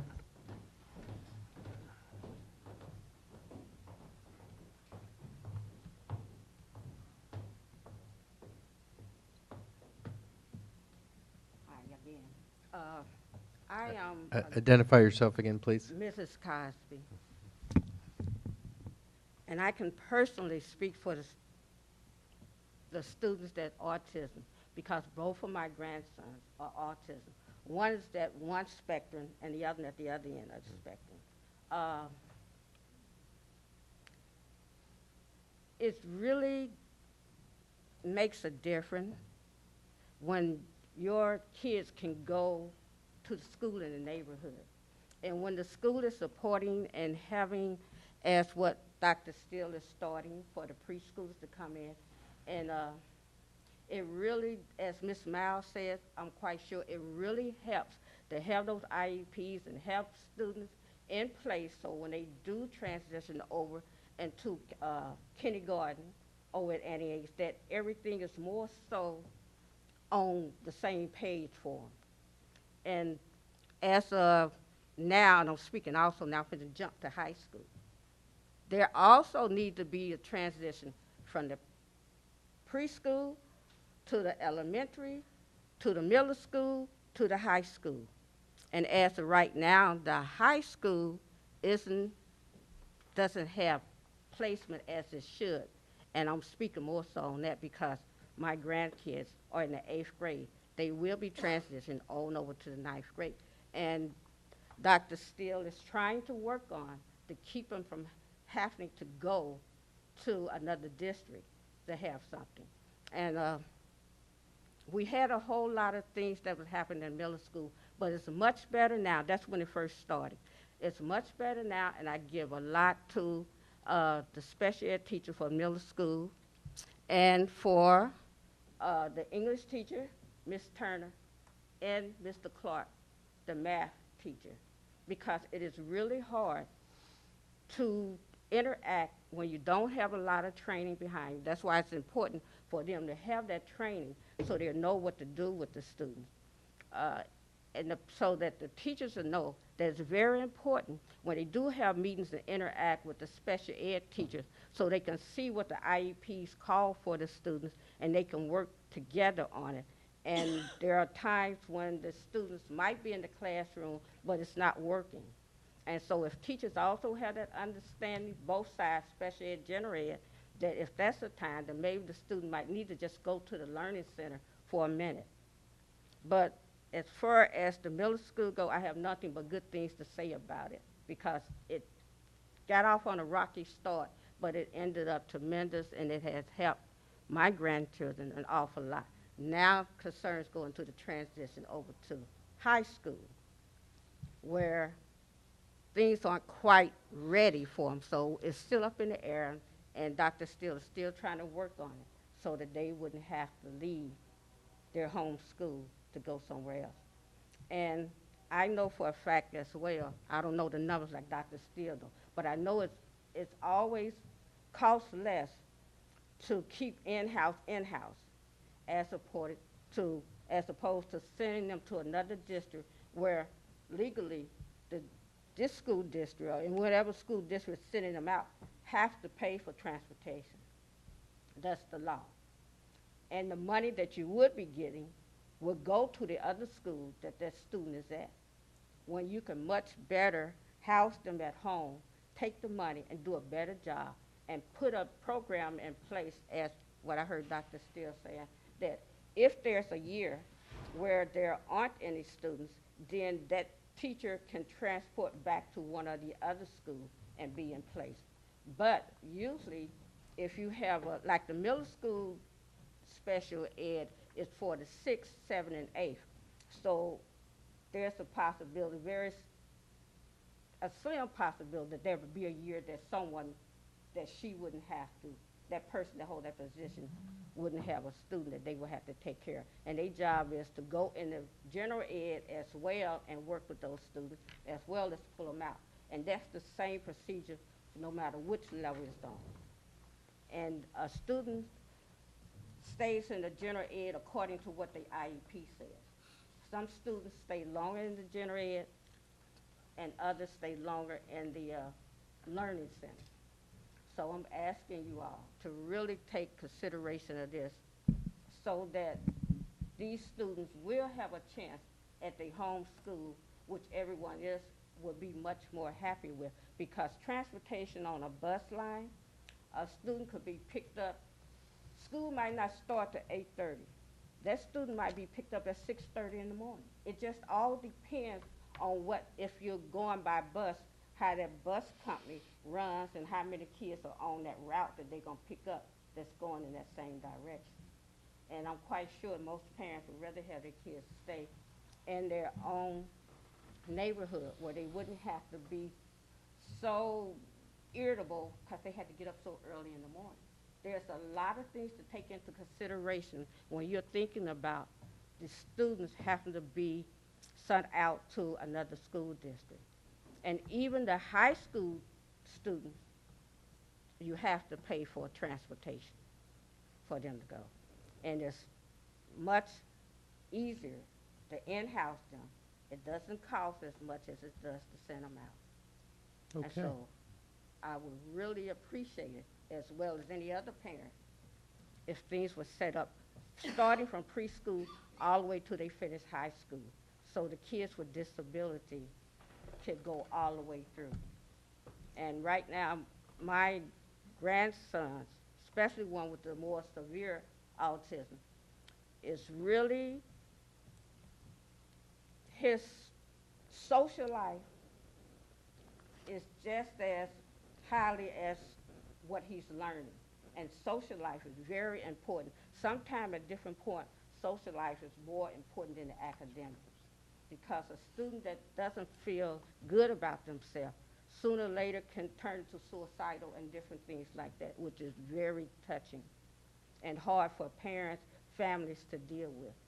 So I would ask you all to really think about it and keep students in the neighborhood going from preschool all the way through high school. Very Thank well you. said. All right, thank you for your comments. Do we have any other public comment on this item? Okay, very good. We are on to the final item of the evening, which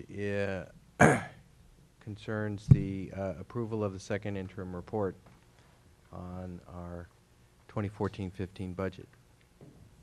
Ms. Sue?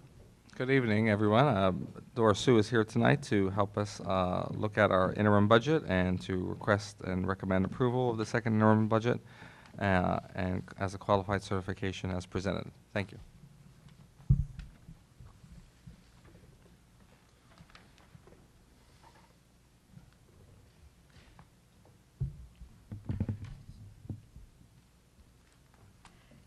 Good evening, everybody.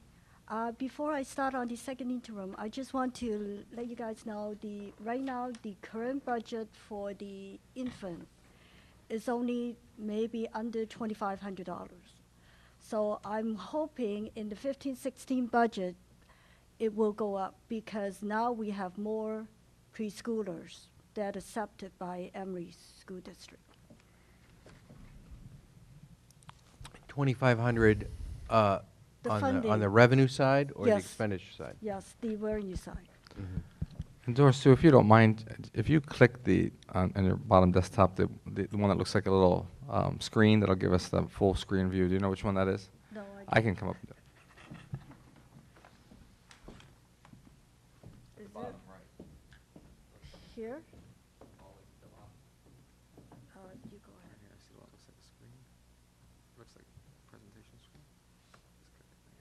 All right. Okay, all right. So anyway, I'm here tonight to present the second interim for Emery Unified School District.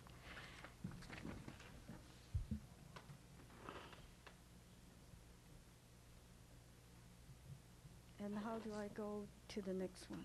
Oh, and you can use your arrow keys. I'm sorry, Doris, Sue, if you like to. Or you could do it this way if the board doesn't mind. You should have some arrow keys on the bottom there.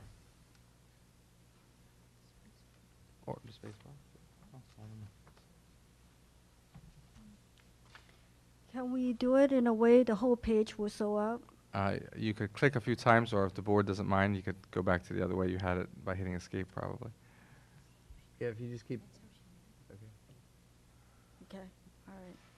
So, again, I'm here to evaluate the district financial condition and help the board to adopt the right certification tonight.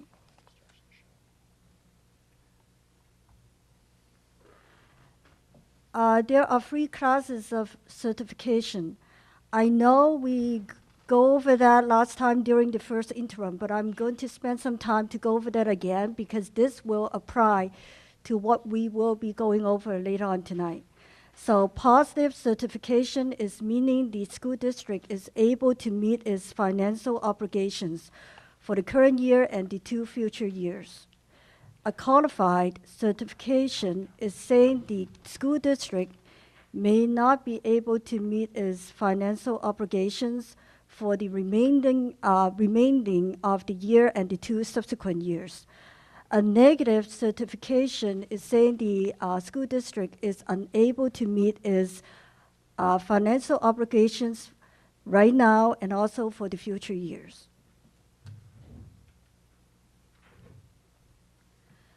Budget goals. So a budget is there to make sure the school district is in a strong, healthy financial condition. And we do need a balanced budget, which is meaning the expenditure will not exceeding the revenue. And also a budget is there to make sure the district maintain its services and also it maintain its reserves.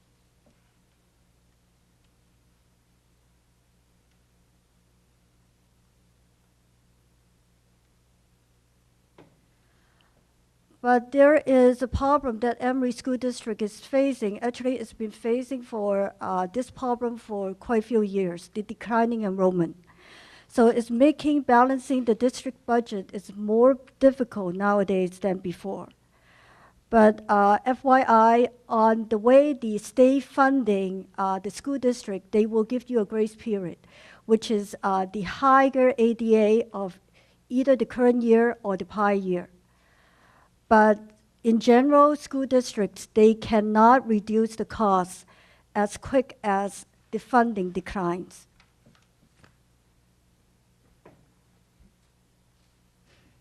So what can we do right now? In the long run, we have to increase the revenue. And how to increase the revenue is by retaining or attracting more students. And also increase the ADA yield on the enrollment. Right now, on the second interim, the budget is based on 93% ADA of the enrollment, just to let you know. And then the second way... Just to clarify that, you're saying if we increase attendance, yes, then we'll increase our either ADA yield on enrollment? Yes, either we are retaining the number of students that we have right now, avoiding the declining enrollment, or we should get a plan to attract more kids coming into the school district.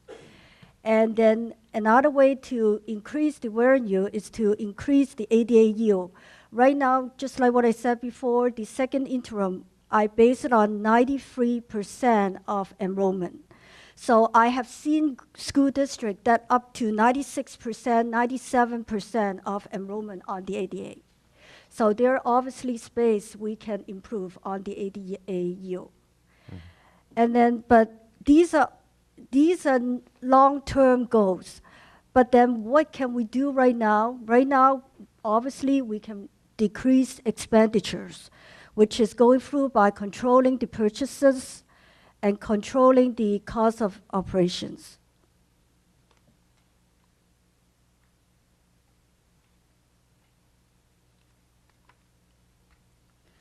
Okay, so now let's look at the revenue of the second interim. In here, it listed by, break it down by unrestricted and restricted. So LCFF funding is 5.7 million. Federal funding is 301,000. State funding is 396,000. Local funding is $2.9 million. SELPA transfer in is 492,000, so for a total of $9.8 million.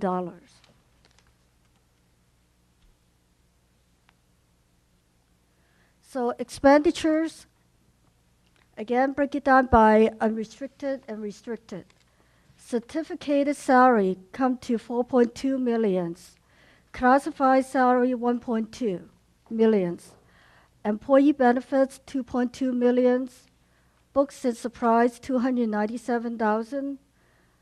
Contract and services $1.8 million. Capital outlay is 285,000. And the transfer out is 216,000, which is the general fund contribution to food services. And then contributions, which is the encouragement to the categorical programs. Sorry, general fund contribution to? Food services. Which service? Food services. Yeah, or cafeteria. Thank you. And then contributions, it's 582,000 from the general fund to the restricted program.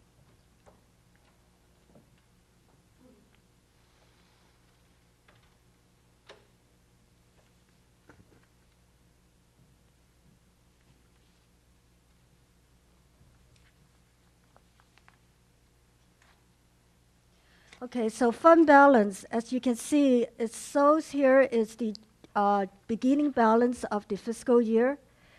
Then now you're showing the ending fund balance of the estimated ending fund balance for 14-15. So unrestricted is to be $1.8 million ending fund balance. Restricted ending fund balance is 79,000. For a total of $1.9 million. And you can see on this slide is breaking down the components of the ending fund balance. And then the 418,000 is the 4% minimum reserve required by the state.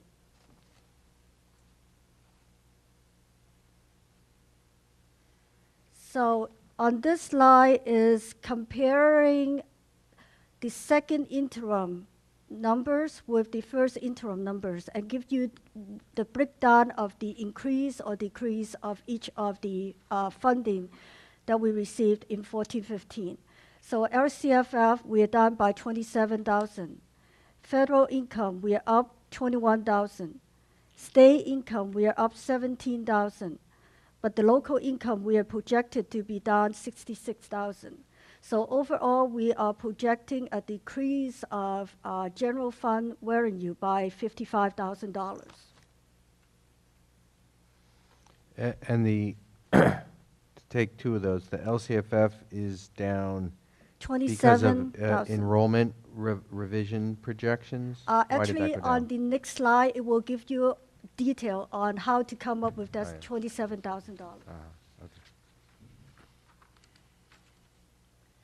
So the LCFF revised changes. The state aid is up by $12,000. The education protection account is down by $42,000. The special ed property tax transfer is up $2,000. So that's make up the decrease of $27,000 on the LCFF funding. Yeah, that adds up to a decrease of 27. Yes. But it doesn't really answer my question, which was, why did it decrease 27? I mean, the education protection account, I think that's the Prop 30 fund. But was that a decrease in enrollment from what we were projecting in the first interim? Well, the reason for the decrease of the LCFF funding is, as you can see, it's mainly come from the EPA account. And the way the EPA account funding is a proportion of the floor LCFF. So it's not the target LCFF, or it's not the actual funded LCFF. It's the floor LCFF, if you look at the FICMAC calculator. And because we are losing the NSS status, which is the necessary small school status, so our floor LCFF actually decreased. And the EPA, it's 21.9% of the floor LCFF. So that's why you see a 42,000 decrease on the EPA funding. Got it. So, so I don't know, folks watching at home or in the audience might not understand, but one thing LCFF did do is they took away the necessary small school funding for urban high schools and restricted it only to rural high schools. So that's had a negative impact on Emory and a few other high schools in the state, probably. You are absolutely correct.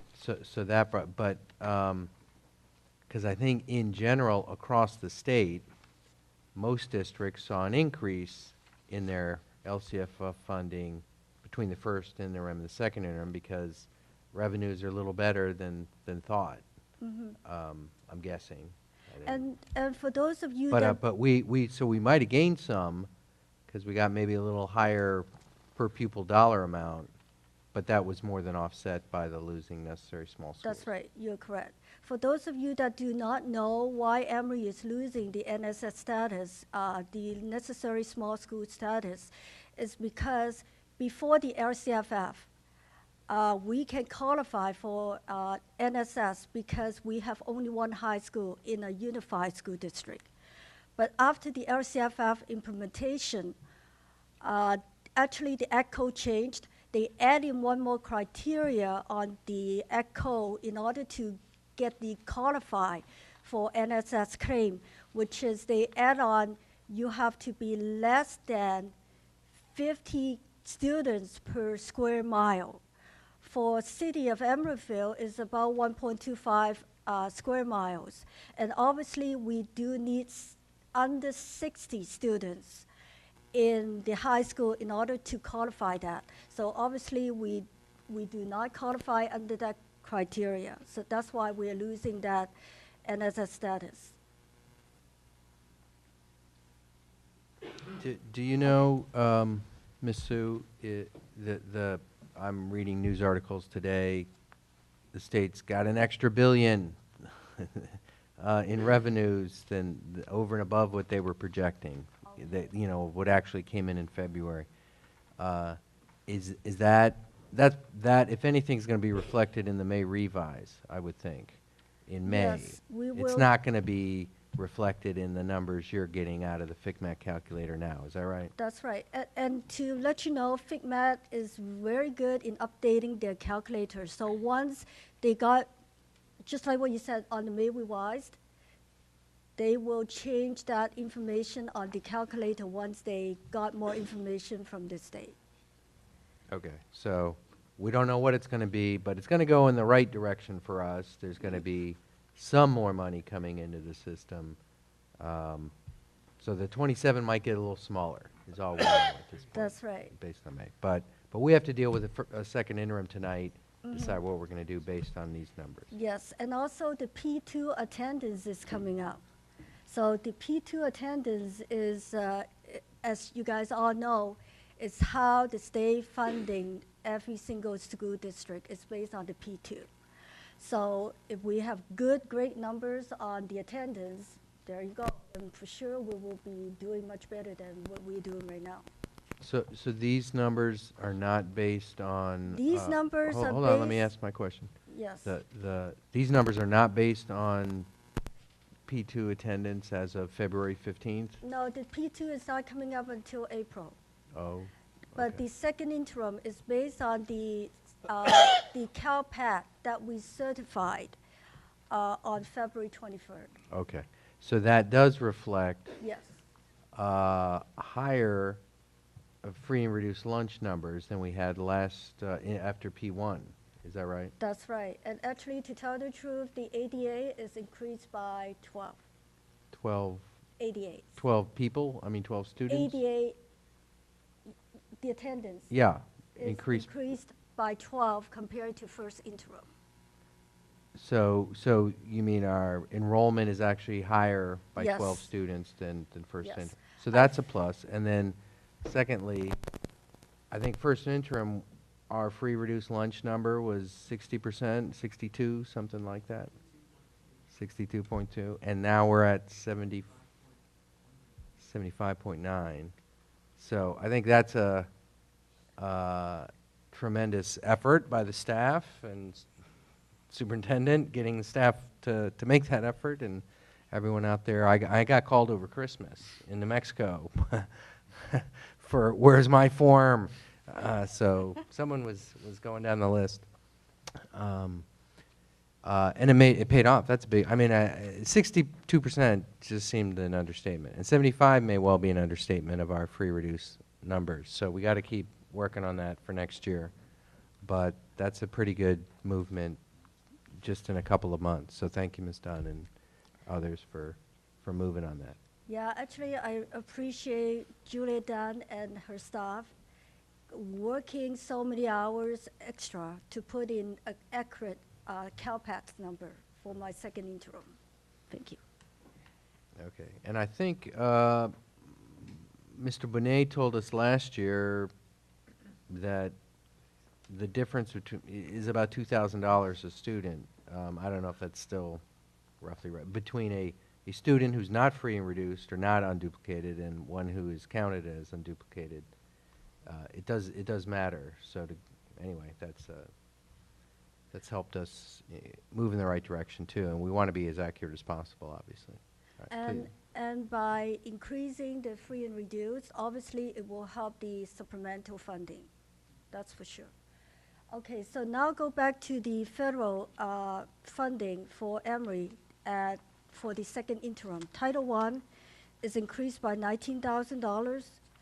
Medi-Cal billing is by $2,000, so make up a total of $21,000.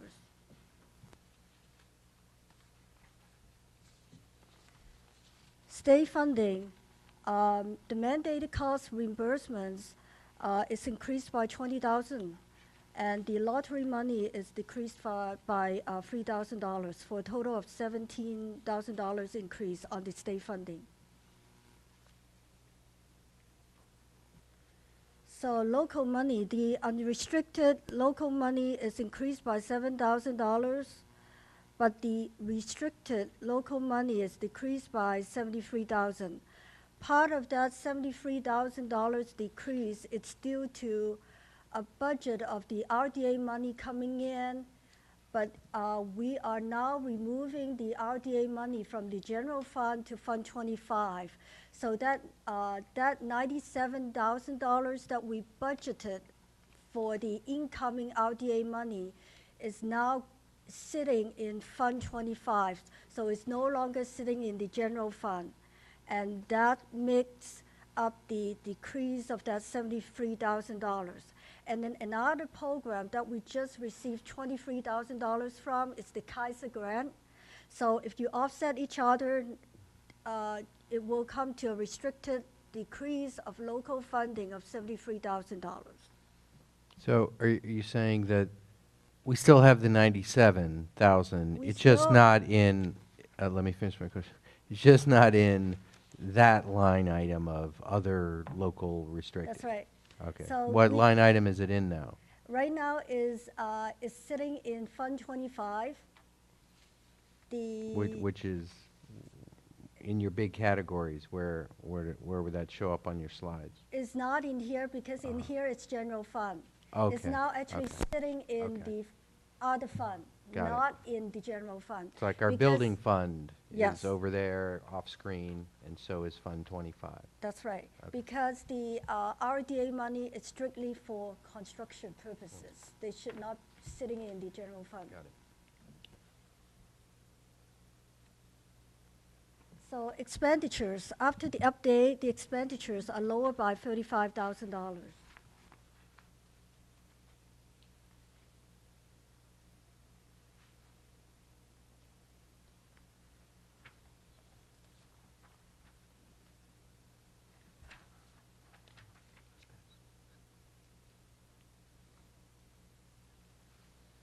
So now let's look into the expenditures. Again, it's comparing the figures back in first interim. And on the certificated salary, there is a deduction of $166,000. The classified salary is for an increase of $33,000. Employee benefits, a reduction of $40,000. Books and supplies, a reduction of $64,000. Contract and services, a decrease of $80,000. Capital outlay, an increase of $285,000. Indirect costs, further reduction of $2,899 for a total of the reduction of $35,000 on the expenditures. The certificated salary, I want to let you know what makes up that $166,000 reduction is mainly because in the first interim, we budget for 2 NEA's principal, and now we know that one of them is gone. So there is a savings in the budget on that position. And also there are a couple positions, one at NEA's and one at ESS, that they've been vacant for a couple months in the school year. And now we hire some teachers, which is paying much lower wages or salaries than what we budgeted during the budget adoption. So you can see that's the reason why it makes up the $166,000 savings in the certificated salary. The classified salary, the main reason for the increases at the first interim, as I mentioned, we did not budget for the 5% increase, but this time we did. And the books of supplies, contract and services, you can really see on this slide, part of those savings that we find from the supplies or the services are being moved to the capital outlay. And so you can see there is a $285,000 sitting in the capital outlay as second interim compared to the first interim. Can you explain that last point again, that you've moved certain See, expenditures to capital outlay? Yes, we see some savings in the salary benefits or the I got supplies that. contract. Now with these savings that we find, we move them to the capital outlay. And the capital outlay is the capitalized equipment that, John, you want to speak into further detail on this item? I can just add for clarification, the board may recall that I have communicated that we have found some budgeting practices where purchase orders are estimated and also money is sitting, and so through some thorough review of these budgets, Dorsu and I were able to spot that some of these monies are not targeted for spending, and so we wanted to go ahead and clean up those budgets where we could. And we also know we're going to need to pilot some technology and some furniture for the new facility as well. So we're trying to closely examine how money has been budgeted in different categories, and we're able from that to do some better targeting of our plans. So yeah, you're basically going through and if there are overestimates of certain expenses, smoothing those out, saying Yes. we don't need to be Overestimates. overestimating. Let's get an Yes. accurate estimate and know what our budget is. Yes, and other some other maybe areas that are just kind of seem to be collecting dust and sitting there and not being utilized. So we Yeah. want to go ahead and take care of that. Definitely. So I think that's an improvement Yeah. in practice. I mean, we still want to maintain some conservative because we don't want to be caught short 100,000 on books or Correct. something. Correct. So and at the end of the day, as you may recall from my We communication, don't want to be over 100,000 either. Right. So we're examining this as we go along, and we may not spend that money, which would just help us overall in the budget. But we want to The start 285 capital outlay, that's for potential investment in ECCL? Is that Correct. what you're Correct. saying? Correct. Yes. That we could make. Yeah. The other question I had was on the salaries. I think the administrative cuts that were made were already made before P1, so they wouldn't be reflected in terms of this increase-decrease column. Is that right? That's right. The 166,000 is the additional. Yeah, okay. Yeah. So the IT, the CBO, They are already.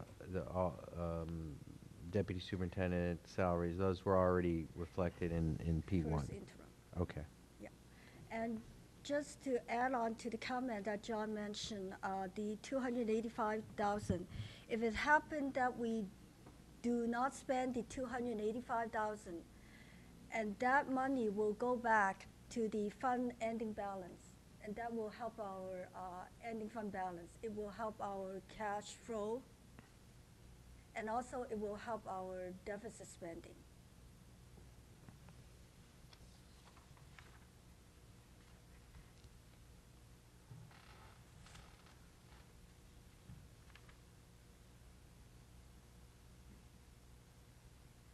Okay, so now let's look at the multi-year projection. This is only a summary. I believe on your board package, you do have a legal size spreadsheet that's showing the detail, but tonight we're just going to look at the summary right now. So on this particular multi-year projection, you will see the current year 14-15 and the 2 subsequent years. And obviously, it's telling you that we are all deficit spending in all 3 years. And not only that, I want to point to your attention to 16-17, where it said. I'm sorry, Doris Sue, can you go back to you skipped a slide on the encroachment? Contribution. Oh, I did? Investment, the investments? All right.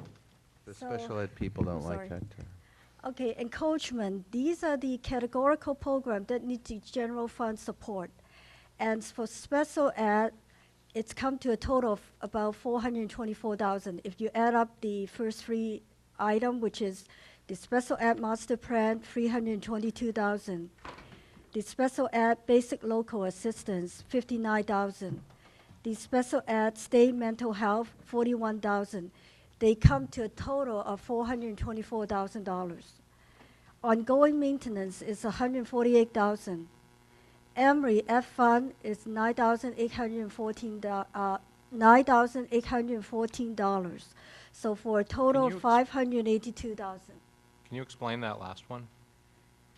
Emory F fund, apparently there was a summer ed program that they are supposed to be funding that summer program, but ended up we never got any money reimbursed from the Emory F fund to Emory Unified. So in this case, we already paid the timesheets for the teachers. So that means in this case, we have to do a general fund contribution into that summer ed program in order to balance the book. So we're not sending $10,000 to the Emory Ed Fund. We are not. We are paying for summer school that they stiffed us on. Yeah, we are paying for a program that's supposed to be funded by Emory F Fund, 100%. Got it. And at least we were told by representative of the Emery Ed Fund that they plan on doing some additional fundraising. Is this to cover their obligations and more, to raise more money for that? Is this an obligation that that is an IOU for the district, as it were? Yes, they are aware of the fact that we are waiting for these funds. That's correct. Okay, so if we get it, then we'll be $9,800, the better. Correct. Okay.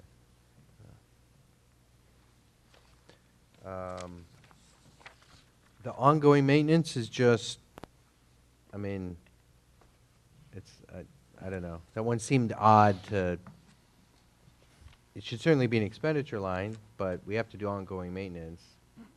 Yeah, that's I the- I didn't know why it was on this page as Because- unexpected contribution almost, or, you know, something that someone else isn't covering because we need to do maintenance.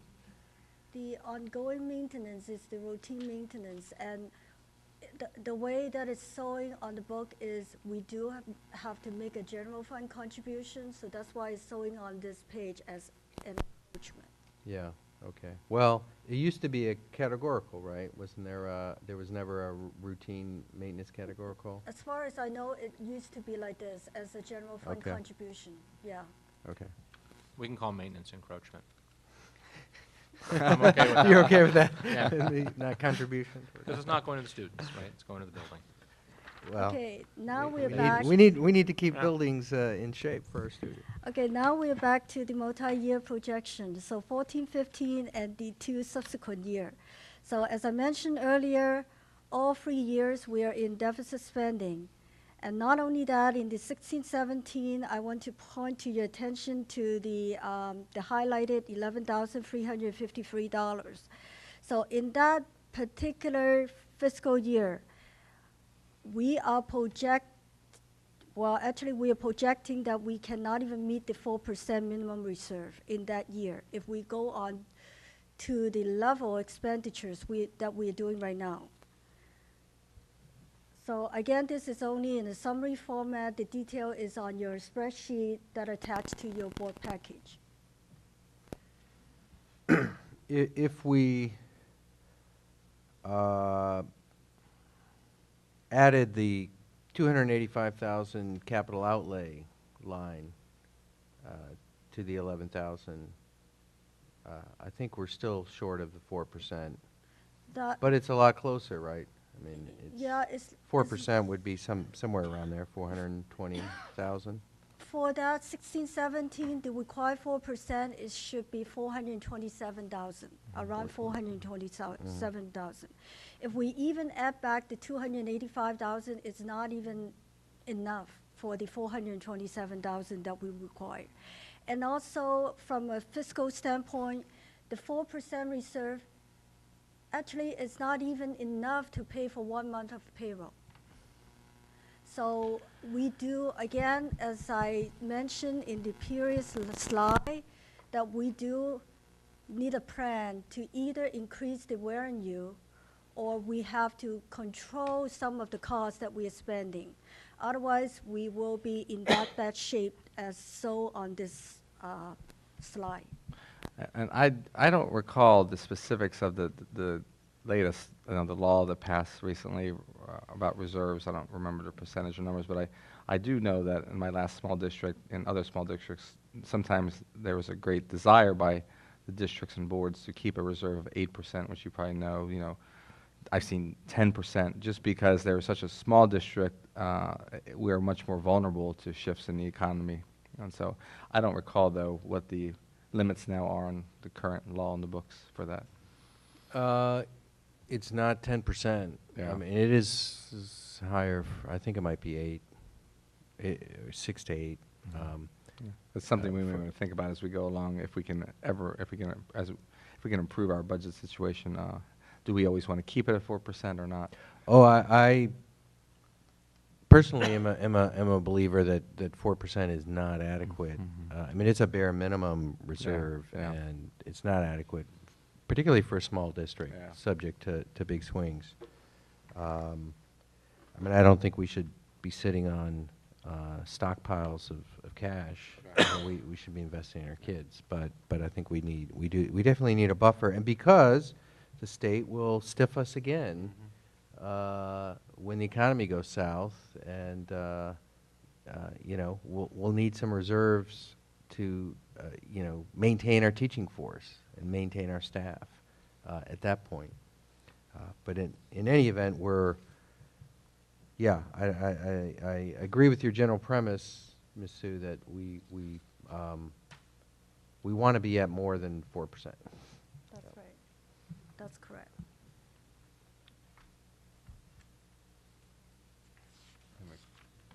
Mr. Merriam has a question, yeah. Ms. Sue, what would be just a ballpark regarding the ADA to get us to a positive side of the ledger in the future estimates? Actually, that's a very good question. You're not the first one asking me about what do you need for your attendance in order to help us out.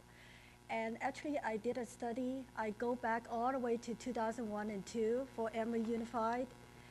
And to tell the truth, we've been starting the declining enrollment at least 7 or 8 years ago.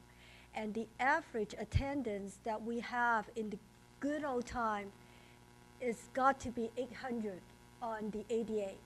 And now on the ADA for the second interim, I believe it's only 695, I think. So we need another 100 more ADA added to our enrollment in order to get back to the old good time. So We all want to go back to that.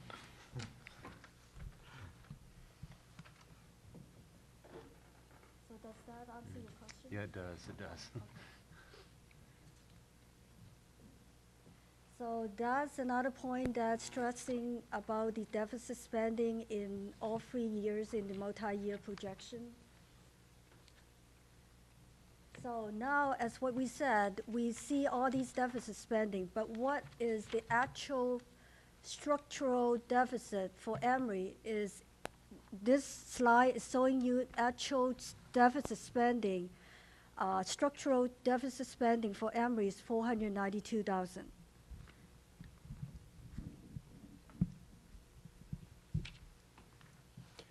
The Common Core carryover there,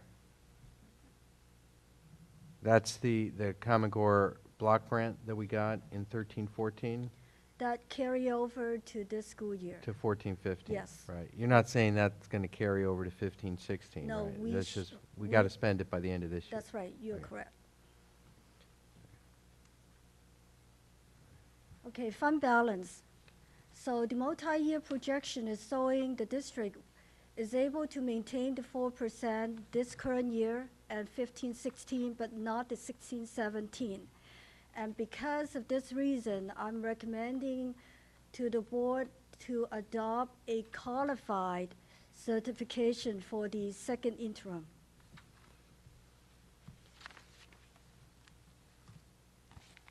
So any more questions? So what are the implications of adopting a qualified second interim? I know one is we have to do a third interim where we normally wouldn't, right, in April? That's right. But explain what that means for us and any other ramifications of a qualified. I mean, at some point, the county starts breathing harder down our neck, but I don't know exactly what that, Okay, how that plays out.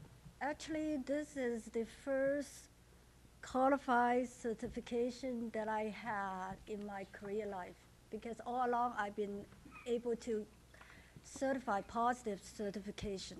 But anyway, as far as I know, just what you said, we do have to do another certification in April.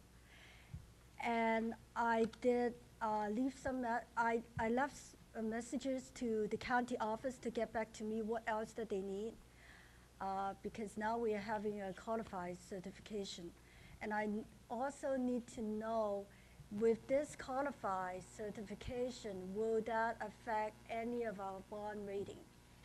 So that, see, that in general, for fiscal people, they do not like qualified or negative certification.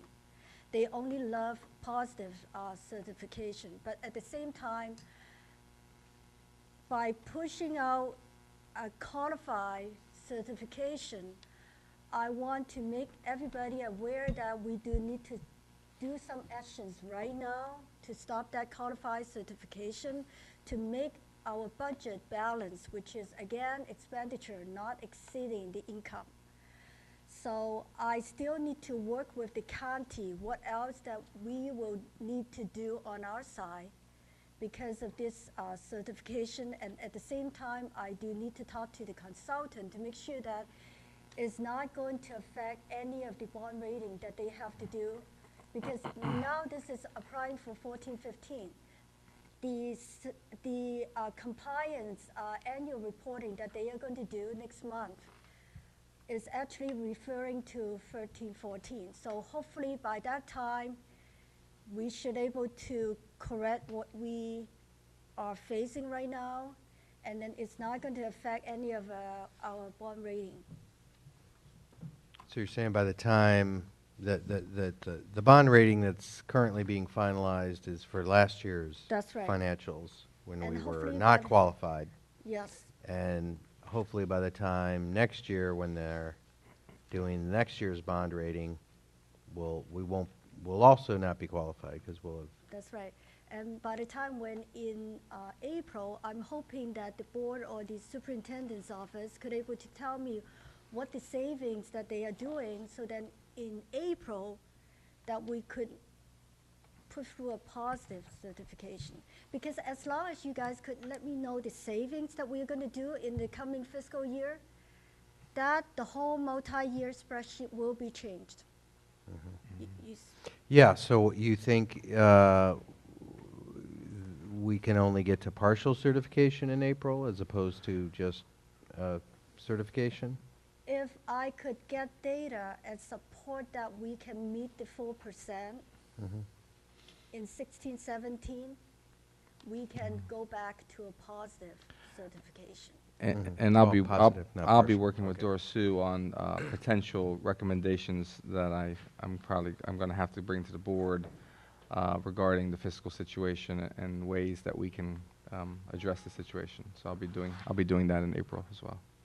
So because I will be working with Dora Sue to look at potential changes that will help us get back to a positive certification. Okay.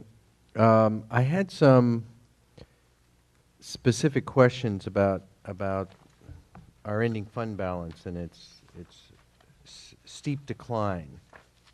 And I'm looking at the multi-year projection sheet. Do you have that in front of you?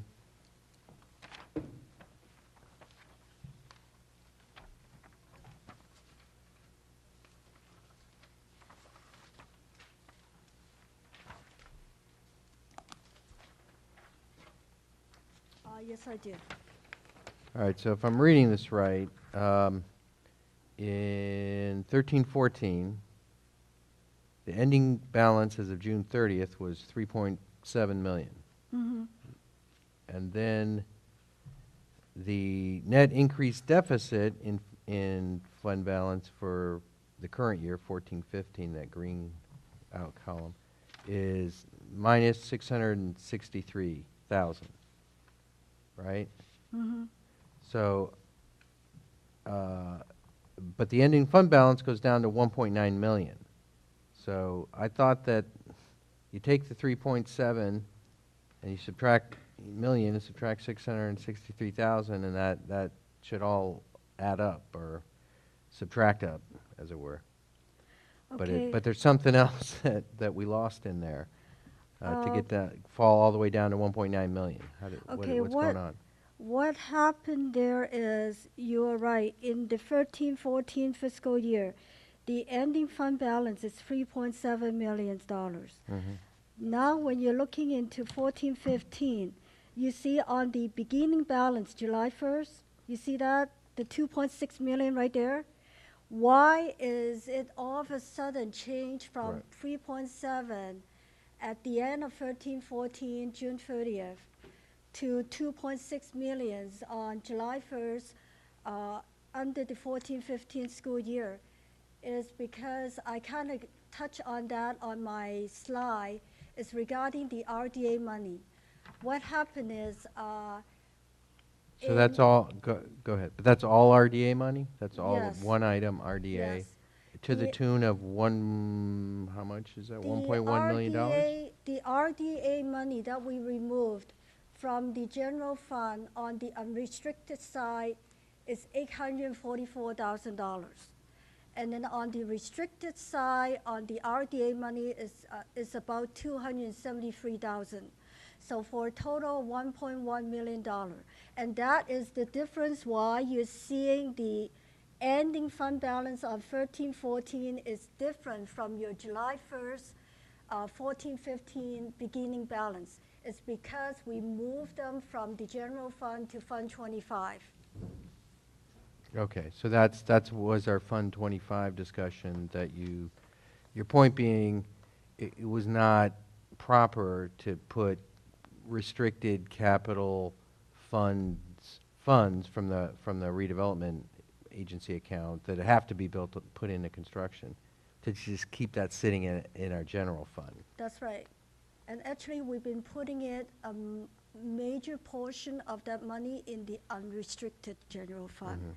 Because push come to shove, we couldn't spend that on certificated That's right. salaries in 2016-17 if we were. That's right. Yeah. So we would if we didn't move it, we might actually be in trouble and we wouldn't even know it. That's We right. think we got 1.1 million reserves and be like, no, you have $11,000 of reserves. Yes, I really appreciate the comment that he just made about, because by leaving the RDA money in the general fund, it really showing it's showing a beautiful picture to everybody that we do have over $1 million ending fund balance.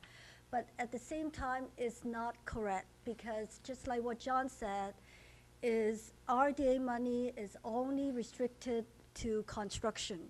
It should not be for any general purposes. Well, it also gives the wrong picture and message, as it looks like not only are we in better shape financially, but it looks like we have plenty of money to put on the table for salaries and raises, and that wasn't accurate. So I appreciate you finding that error and getting this corrected. Actually, I really appreciate the board looking into the detail of the multi-year spreadsheet. So I had, that answers the bulk of my questions about it. But I had at least two other questions. On the ending fund balance in 13-14, that the bottom sort of, everything under reserved amounts in the bottom cell. The third line down, the RDA loan is $704,000. Do you see that? Yes. For 13, and then in 14-15, it's zero. So what's going on there? Well, once you move the income, everything, your fund balance and your income to Fund 25, the loan has to be charged to Fund 25. So the loan should not be designated under the general fund. This is the Anna Yates refurbishment remodeling loan? Is that? The RDA loan, Yeah. that's That what we're you guys paying call it. back Yes. through our RDA funds? Okay, so it's the same issue. It's essentially, it's the same, this should belongs in the Fund 25 on both That's right. income and expenditure kind of expense. Okay. And maybe this is the same issue. The city 40-year lease line goes down $300,000 between the 13-14 and 14-15. The reason why it go down from $1 million to $774,000 is that's how much money left over to be aside, designated to the 40-year loan. So we're holding that in order to take care of our obligations. That's right. Under the 40-year loan, and so that's sort of a capitalization or. See, because after assigning the cash $10,000, 4% reserve, and also the MOU free reserve, you have only $774,000 left over. You do not even have $1 million to be designated to the city for 40 years loan. That was money that came into us. Is that correct, Orsu? That was money that came into us, right? Yes. Okay.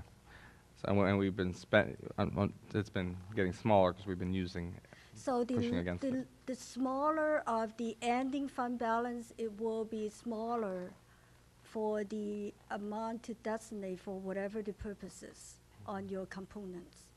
So that just, that money came into us from the city for us to lease the land at Annie Yates, well, not at Annie Yates, at the now ECCL site.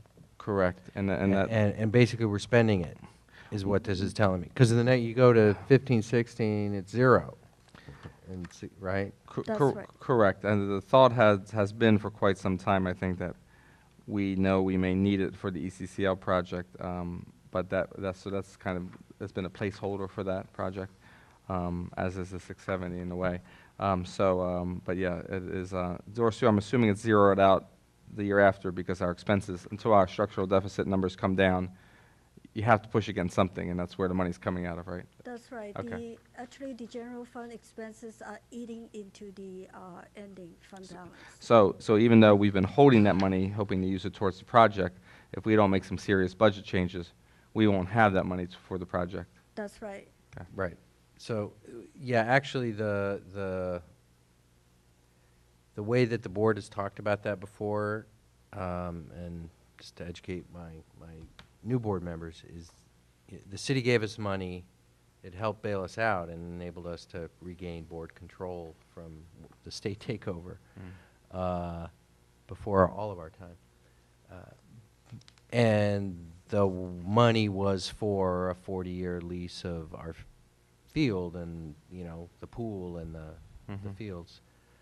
But we've separated it out as a way to pay down, you know, to make sure we're keeping the money to pay off the credit card, as it were, to maintain the facility and the pool and not just spend it and then oh, sorry, we're obligated to give you this pool and space, but we don't have any money to keep it up. So, so it's another, I guess, point to make that we should be having enough reserves, not just the 4%, but having enough reserves to make sure we can meet our other outstanding obligations, one of which is a 40-year lease to have some property available to the city to use. So that should not be zero. There should be money in there, to, you know, and maybe that it's to cover our maintenance part of ECCL joint occupancy agreement. Correct. You know, MOU 3, which is listed as 670, 648, is an amount that we have not yet agreed on with the city, but we need to come to, it was a placeholder that the former CBO put in place, and we need to come to some, according to our JOA, we need to agree with the city on what that amount is so we can have money set aside for the roof that goes bad in 10 years or whatever. So, okay. I think those were my major technical questions. Let's see if I have any more. Yeah. Nope, you addressed them all. All right. Do you have any other comments? So that's the reason why we need to start controlling the costs right now, right at this moment, in order to resolve the concern that you had regarding the city 40 years lease and also the MOU free reserve.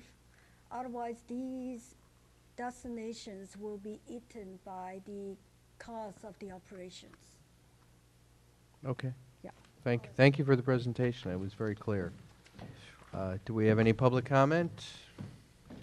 Seeing none. Discussion from our board members? Sobering. yes, yes.